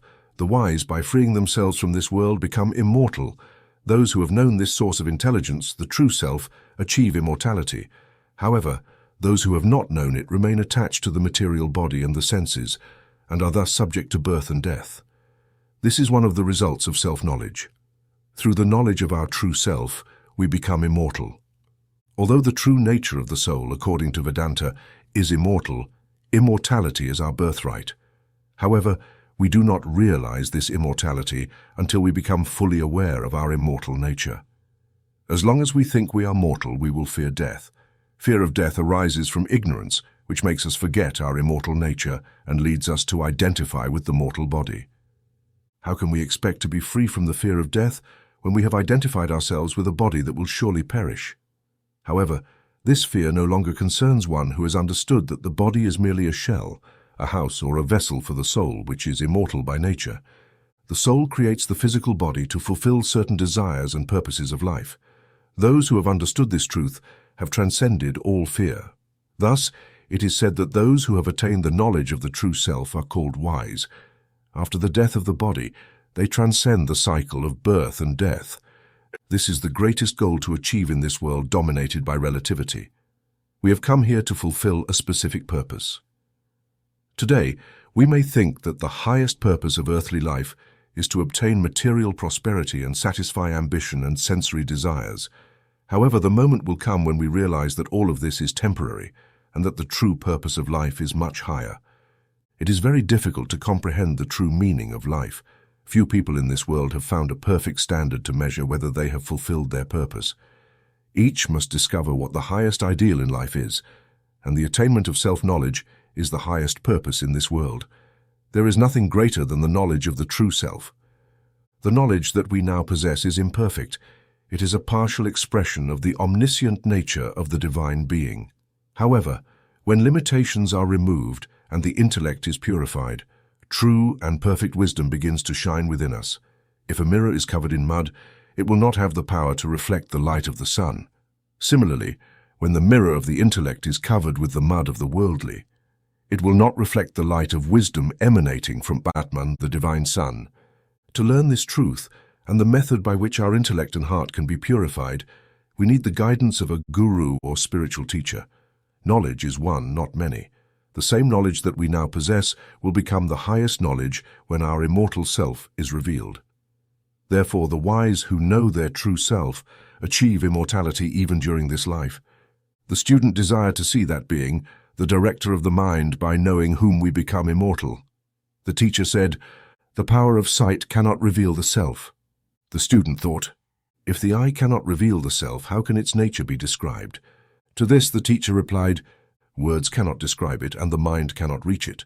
We cannot know it through the intellect or reasoning. How can anyone teach it? The self is the thinker of thoughts. The mind can only think when it is directed by the self, which is beyond all thoughts. This act presupposes self-awareness, and all thoughts are only possible through it. Therefore, that which is beyond and transcends all thoughts cannot be revealed by the mind or the intellect. The true self can never be made accessible to sensory perceptions." The teacher continued, "It is far from the known and also beyond the unknown, as ancient sages have taught us. From ancient times, the great seers of truth have declared that the true self is neither known nor knowable, yet it is neither unknown nor inconceivable. Ordinarily, we say that we know something, like knowledge of a book, etc. In this sense, Atman can never truly be known or made an object of knowledge. Let us understand this clearly.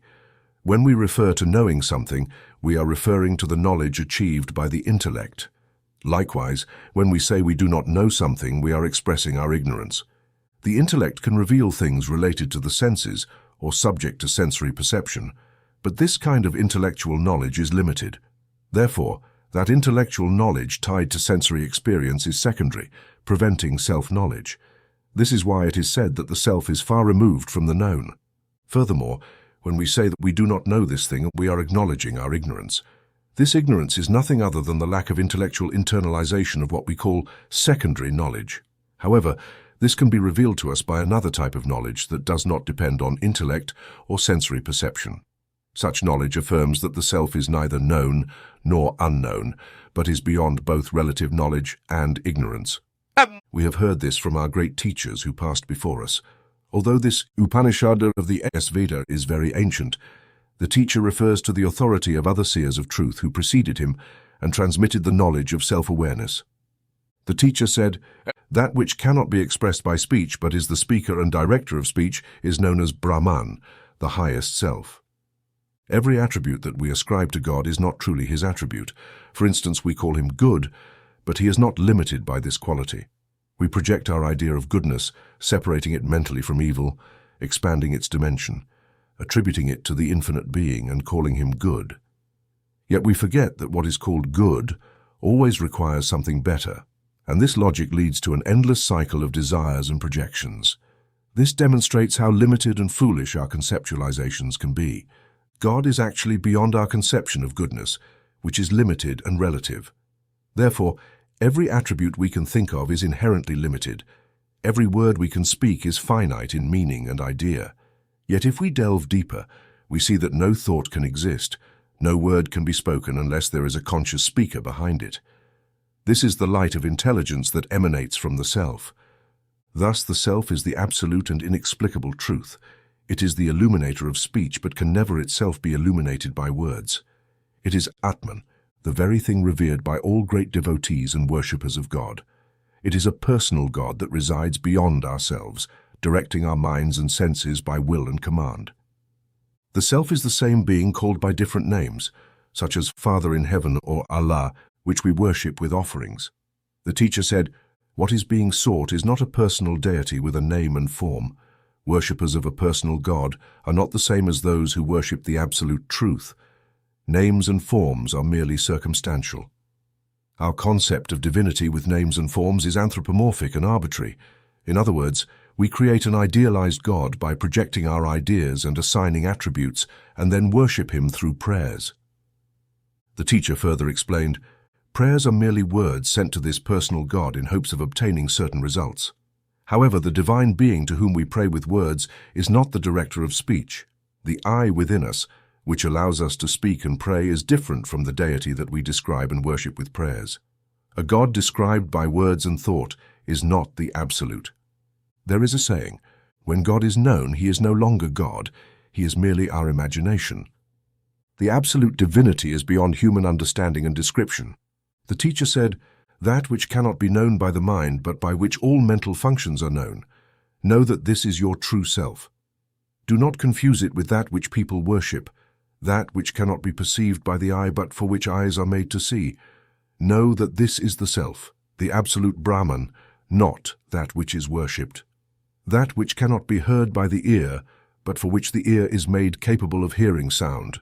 Know that this is being, the absolute Brahman, not that which people worship. That which cannot be perceived by the sense of smell, but through which the olfactory organ perceives scent. Know that this is the self, the absolute Brahman, not what people worship. These verses demonstrate that the true self, the director of the mind and senses, is not the same as the personal God whom people worship. Rather, it is one with Brahman, the absolute truth.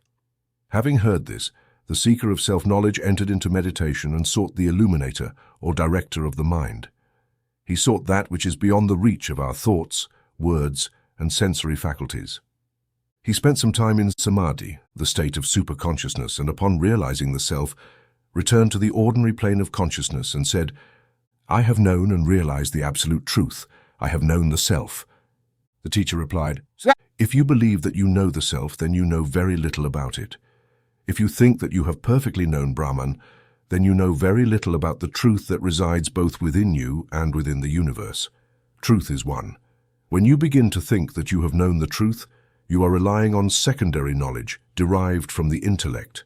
If you imagine that you have known the self or Brahman, the director of the mind, you have understood very little about it. If you believe you have found it dwelling within the body, you have not understood its absolute nature. If you believe you know the self apart from your body, you have not realized the truth. If you have known the self as God, the creator of the universe, you have learned very little about it. The question arises, why is it that we have known so little about the self if we have experienced it dwelling within our bodies? This is because the director of the mind is not located in a spatial region. It transcends spatial relationships. Therefore, when we have known it in a particular place and not elsewhere, we have not truly realized the truth. The disciple sat to meditate once more. His soul, elevating itself above the plane of thought, entered into a state of superconsciousness. After remaining there for some time, he returned to the sensory plane of consciousness and declared, I do not believe I know the self well, nor do I know that I am entirely ignorant of it. The self neither should be known, nor is it the same as that which is absolutely unknown. The one who has realized this truth has attained Brahman. What he meant by this was that knowledge of the self is beyond the relative knowledge of ignorance. All that we understand through intellect is only possible through the light of intelligence, which proceeds from the true self. However, we must never forget that it is the source of all true knowledge. It is always the subject of knowledge or consciousness, but never its object. The disciple said, whoever thinks that the self can never become the object of knowledge thinks correctly. The self and Brahman are not known by those who believe they are known, but are realized by those who believe they are not known. This seems like an enigma. To clarify, let's analyze our perceptions. When we see a color, we discover that the sensation of color is produced by light. A ray of light enters contact with the retina, causing changes at a molecular level. These signals are transported by the optic nerves to the brain, creating a kind of molecular vibration in those cells. A conscious ego is required to translate this vibration into the sensation we perceive and call color. However, if we stare at a color and our mind is suddenly distracted or focused on another object, the color may remain in our vision, but we no longer see it.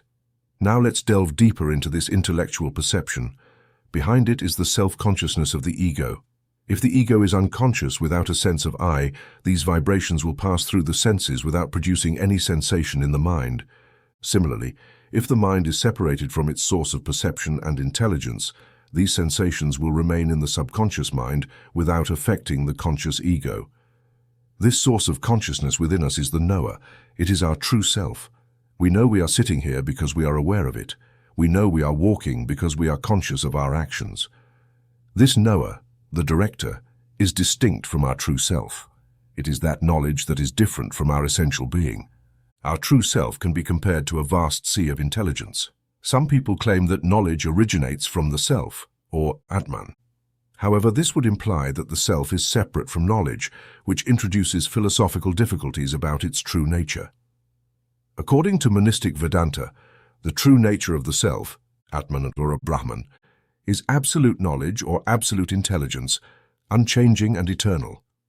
The functions of intellect and mind are mutable, but self-knowledge is immutable. The true nature of the self is omniscient. Its knowledge does not depend on the relationship between the knower and the known, but remains unchanged, even if all objects of knowledge cease to exist. The self can be compared to the sun, which illuminates itself and other objects simultaneously by its own nature. It does not require another source of light to illuminate its essence.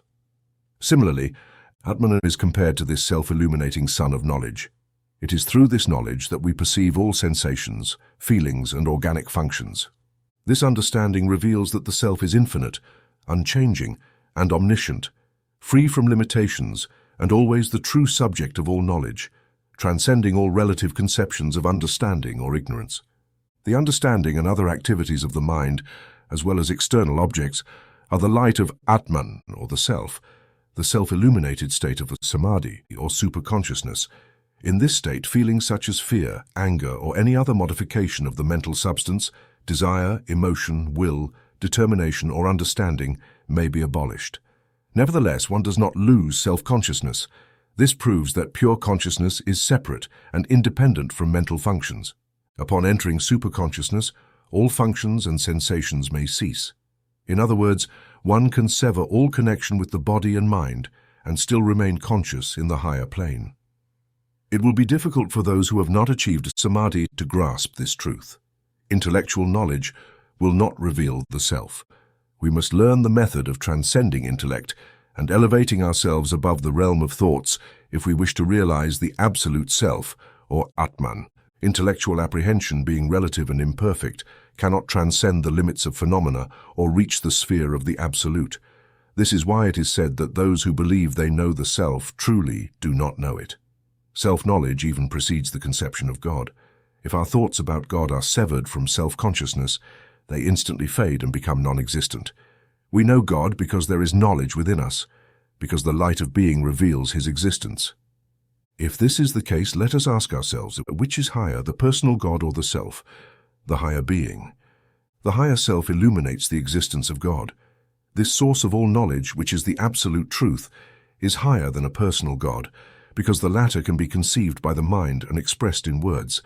Therefore, we should not attempt to visualize any form because there is no form in the self. We should not make the objects of the senses the starting point of our search for the self because they exist in the relative plane, while the self is the absolute being. We must learn that there is a difference between the relative plane and the absolute. While we exist in the relative plane, we cannot reach the absolute because its knowledge is beyond all relationships and is infinite. All relative phenomena exist in and through the absolute, but the Atman, absolute self, is independent and exists by itself. Imagine that our life and its experiences are like a necklace strung together by perceptions, ideas, and thoughts that form a harmonious whole. This can only be achieved through the pure knowledge of the absolute self and its sacred thread. This pure knowledge should not be confused with relative knowledge, which is finite and associated with ignorance or non-knowledge. In Vedanta, it is said that the self is the knower of the body, senses, mind, intellect, and heart, which we identify with. Through this identification, when the self appears as the ego, We say that we are the hearer, the seer, the perceiver, and the thinker. However, the ego achieves all of this because it is dependent on the pure knowledge of the self. In fact, the ego cannot exist without self-knowledge. Self-knowledge and existence are the same thing. We know that we exist because we are conscious of our surroundings. If, for even a moment, we forget our surroundings or become unconscious of them, we no longer exist in relation to them. Thus, even if we try to separate self-knowledge from our existence, we can never do so because pure knowledge or consciousness and existence are inseparable. When we achieve self-knowledge, we comprehend our existence and discover that the director of the mind is omniscient. We say that the sun exists because we are conscious of it. When we are unconscious of it, such as during a trance, it has no relation to us. Self-consciousness is, therefore, the standard of all relative knowledge and all relative existence, its principle and its end. When we become unconscious of our body and everything in this world during deep sleep, we experience how these lose their existence in relation to us. However, when our consciousness returns to the body, we feel as if it belongs to us. This is why it is said that knowledge and existence are one. Vedanta attributes two primary attributes to the absolute being, which is the director of the mind. The first is sati, or absolute existence, and the second is chit, or absolute knowledge or intelligence. These two are one and inseparable. However, there is a third attribute mentioned in Vedanta, known as ananda, which means pure bliss or happiness. This is different from transient pleasure or relative happiness. Immutable happiness is always accompanied by absolute peace. If there is true happiness, there must also be absolute peace, and the mind will not seek anything more, but will simply enjoy and remain with it. Ordinary pleasures, which we often confuse with true happiness, may be pleasurable momentarily, but they soon lead to dissatisfaction, and we try to distance ourselves from them. True happiness, however, is unchanging, eternal, and does not bring reactions. It exists only in pure existence and pure knowledge, offering absolute peace and bliss. This is the realm of our true being, which transcends all relativity and the conditions of this world. The disciple found in Samadhi the invincible triad, existence, intelligence, and absolute bliss. He then said, "He who realizes what manifests in us as conscious being achieves immortality. Death signifies merely a change of body. The body can die, the mind can die, and the senses can die, but pure knowledge never dies." When we know that something is dying and do not identify with it, but draw upon our absolute being, we can be sure of attaining immortality. If we grasp the idea that we are the absolute being, how can death make us a non-being? Just as being cannot emerge from non-being, neither can it return to non-being. Pure existence can never become non-existence. This is proof that the absolute self, or Atman, is immortal. The Atman is also Brahman, the principle and end of the universe. The same eternal being is worshipped as God under various names and forms, and it dwells within us. It is inseparable from our true self. The absolute self is not many, it is one. If there were many absolute beings, they would limit one another, and therefore would not be absolute. No divine incarnation can give us immortality unless we already possess it through understanding. The Christian belief that immortality can be obtained only through the grace of Jesus Christ is not based on the knowledge of the immortal nature of our true being. Unlike them, the students of Vedanta do not deceive themselves with such assertions. First, they seek to know the true self, and then they realize that immortality is their birthright. Convinced that the true self is the source of all strength, the disciple said, "We gain strength and immortality through self-knowledge. True strength comes when we have come to know that which is immutable and immortal. The spiritual strength obtained through knowledge is greater than physical, mental, moral, and other forms of strength combined. All other forms of strength, except spiritual strength, are subject to change and death." Few people understand the meaning of spiritual strength.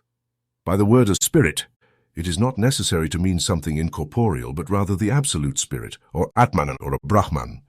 The spirit is that being that is the source of absolute intelligence.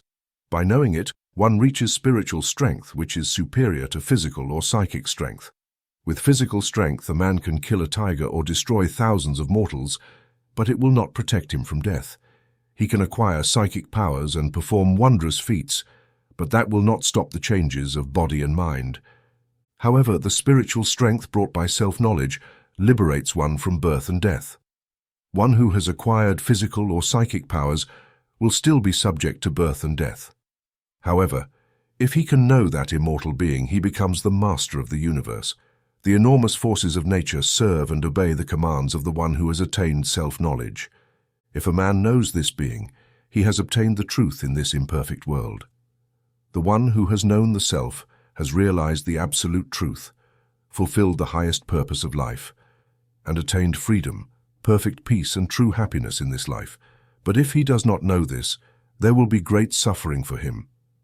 The one who does not realize the self returns to this earth again and again, remaining in ignorance, seeking the pleasures of the senses, suffering pains and miseries and unable to escape the law of karma and reincarnation.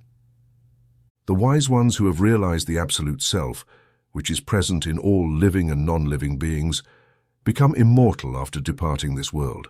The knower of the absolute self and immortality becomes one with it, remaining as the immortal and perfect spirit for all eternity. Chapter 6. Immortality and the Self. Infinity is bliss. In the finite there is no happiness. Only the infinite is bliss, and this must be realized. The self, or Atman, is infinite.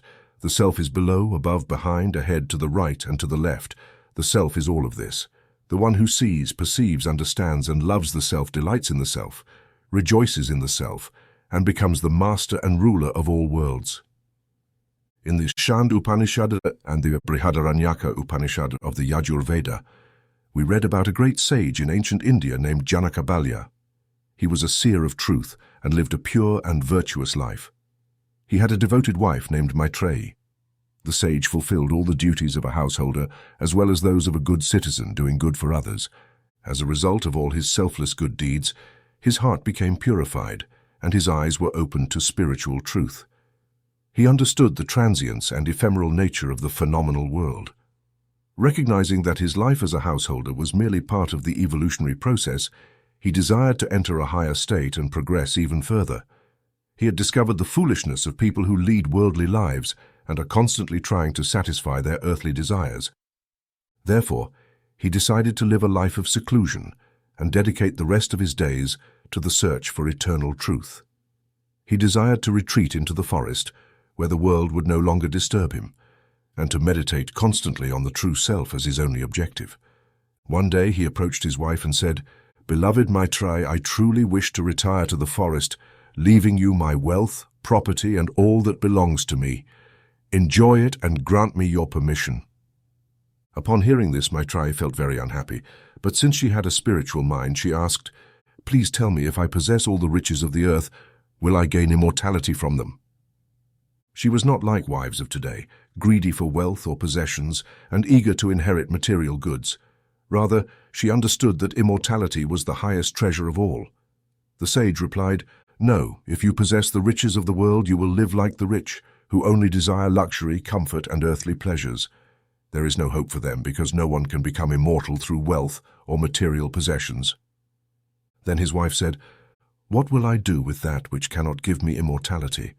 If you have something by which I can achieve immortality, please give it to me. I am not interested in your wealth." Her husband, the great sage, replied, "You are truly my beloved, you have spoken well. It is worthy of you to seek something greater. If you desire, I will speak to you about that by which immortality can be achieved. Come and listen carefully to what I will say." He first explained the true nature of the object of love. People love their parents, children, spouses, wealth, and possessions, but they do not understand what they truly love. The true object of love is not a material thing, but that which lies behind it. A wife loves her husband not because of his physical body, but because of the Atman, the soul that resides within him. Similarly, a husband does not truly love his wife's physical body, but her Atman. When the soul departs the body, a husband will not touch or love the body anymore. People love their children, not for the physical forms of their children, but because of the Atman that gives life and attracts love. Likewise, when people love their friends and relatives, it is the attraction of souls, expressed spiritually, that underlies their true love. To be the center of love is the Atman, or the self. When we love wealth or property, our attraction is toward the omnipresent self, whether we are aware of it or not. We love animals not for their material forms, but for the Atman, the self that resides within them.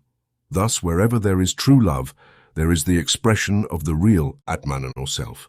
No one loves an animal for the animal itself, but for the well-being of the animal's soul. The dead material body of an animal cannot inspire love in our souls. People love Brahman priests, warriors, celestial worlds, luminous spirits, devas, the Vedic scriptures, and all other living and non-living things, not because of these objects themselves, but because of the Atman that is present in each of them. When a person loves another for the sake of their own inferior self, it is an extremely selfish love. However, when that love is directed toward the Atman, the self dwelling in another person, it is no longer selfish, because it leads gradually to divine love. Within all exists the one immutable being or spirit that draws our souls. We do not know the nature of this self or Atman toward which all love is directed, whether it is through wealth, property, or material objects. A miser loves wealth but knows perfectly that wealth is merely an instrument that brings certain pleasures and bodily comforts. The inferior self of such a person is the center of attraction, and everything that brings them happiness is cherished. Therefore, the Atman must be realized and meditated upon. O beloved, when the self has been heard, thought upon, meditated upon, and realized, then all will be known.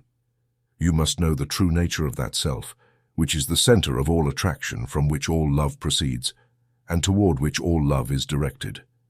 When the mind concentrates on it, its true nature will be revealed, leading to self-knowledge and immortality.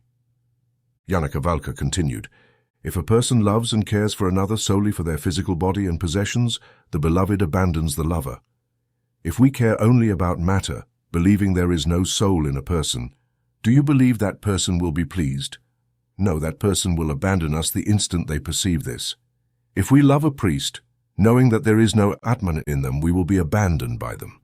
If we approach a king, thinking that he is merely a mass of dead matter, we will not be loved by him, but, on the contrary, will be abandoned by him. The same applies to celestial beings and their divine nature.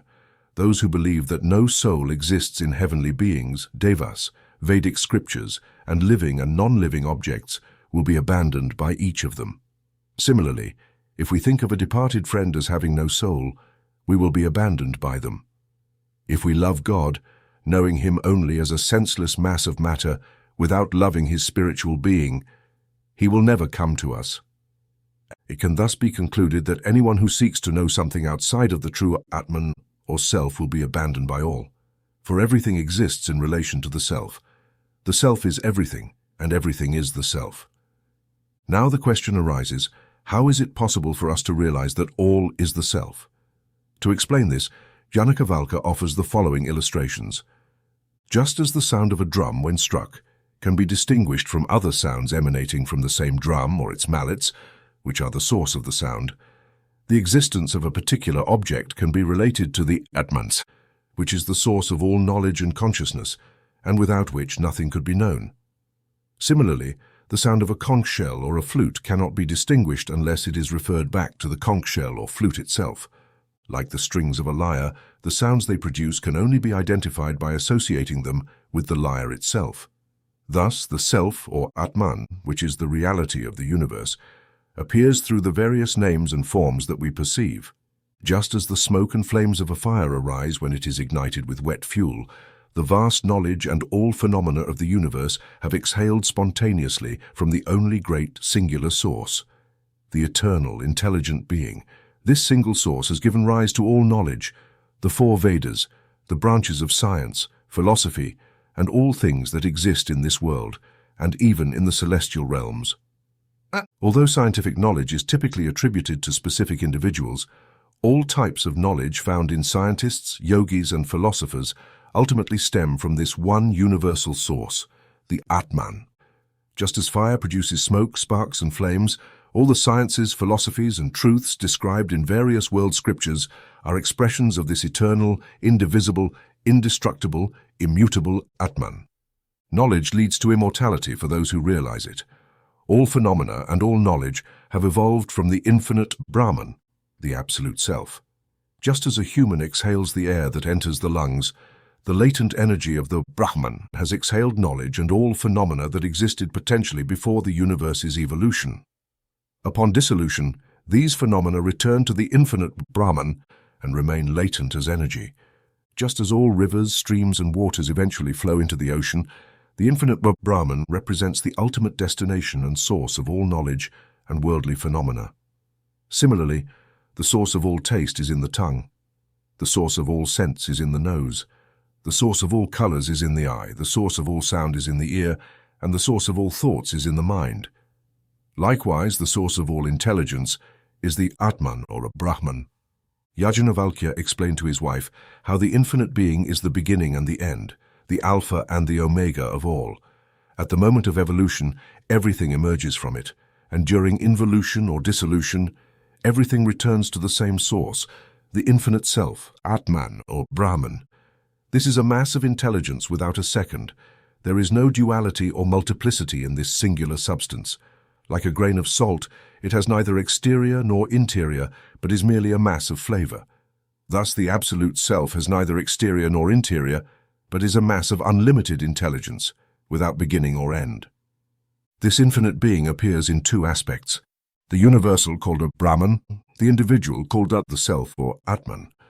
As the source of individual consciousness, the Atman manifests in various forms when connected to the body and senses. However, when it leaves this material body, the senses cease to perceive objects, and the elements return to the states from which they arose. After death, one cannot perceive sensory objects. "O beloved," said Yajnavalkya, "indeed I tell you, although the self is a mass of intelligence that has departed from the body, it does not possess the particular consciousness of a mortal after death. After death, the expression of intelligence ceases in the sensory plane." Hearing this, Maitreya replied, "O wise Lord, you have bewildered me by indicating that the mass of intelligence has no particular consciousness upon death. How can this be?" Yajnavalkya responded, "O beloved, I am not saying anything perplexing. The nature of the self is imperishable. For your understanding, I will explain this further. The self is immortal by its very nature. As long as the duality of the perceiver and the perceived object exists, while one sees, smells, tastes, touches, thinks, or knows the other, the individual self remains in a plane of duality or relativity. The perception of sight is only possible when the seer is related to a visible object.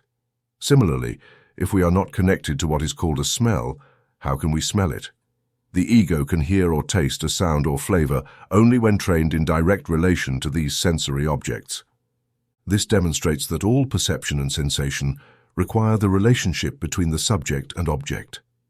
However, when we enter a state of deep sleep, we do not perceive anything. These sensory objects exist in the sensory plane, but when we transcend it and enter that plane beyond vision, smell, or taste, where nothing is perceived, how can one see, hear, or perceive anything? All individual souls in the state of dreamless sleep become identical in their realization. It is impossible to distinguish the soul of a man from that of a woman while either is in a deep sleep. Similarly, in the state of samadhi, superconsciousness, where there is no duality or multiplicity, but only the infinite ocean of intelligence, the senses cannot experience anything, nor can relativistic perception, object, or knowledge apply. How can one know or touch that through which all is known? There exists a power of knowledge by which one can come to know the self, which is the knower of all. Only the true self is the knower of the universe. If we seek to know the self within, what would be the best method? Through correct analysis, we can differentiate the object of knowledge from the knower. After eliminating all objects of knowledge, including mental and intellectual functions, and by proper discernment, the omniscient self is realized in samadhi. The self, or Atman, cannot be understood by reason alone. The self is immortal, cannot perish, and is indestructible. It is immutable, free, unrestrained, and above all suffering. It is always the same. "How, O beloved, can such a knower be known, and by whom?" asked Maitreyi. Up to this point, Yajnavalkya described the true nature of the self. Beyond this lies realization in samadhi, the state of supreme consciousness that leads to immortality. He who has realized that self has become immortal. The knowledge of this self, the source of all love, intelligence, existence, and bliss, grants one immortality. After stating this, the great sage withdrew to the forest and spent his time meditating on that eternal being. Ultimately, realizing his true nature in samadhi, he attained immortal life. Being self-realized is the ultimate goal of life. Only through self-knowledge can we comprehend the universe, understand its origins, and know the path of existence after dissolution. By understanding our true nature, we can know the fate of all phenomena at the time of universal dissolution. If one wishes to attain immortality, they must understand this Atman. There is no other path to understanding this great radiant Atman, shining like the sun and self-satisfied, beyond the darkness of ignorance. Only by knowing him can one cross the ocean of death. There is no other path.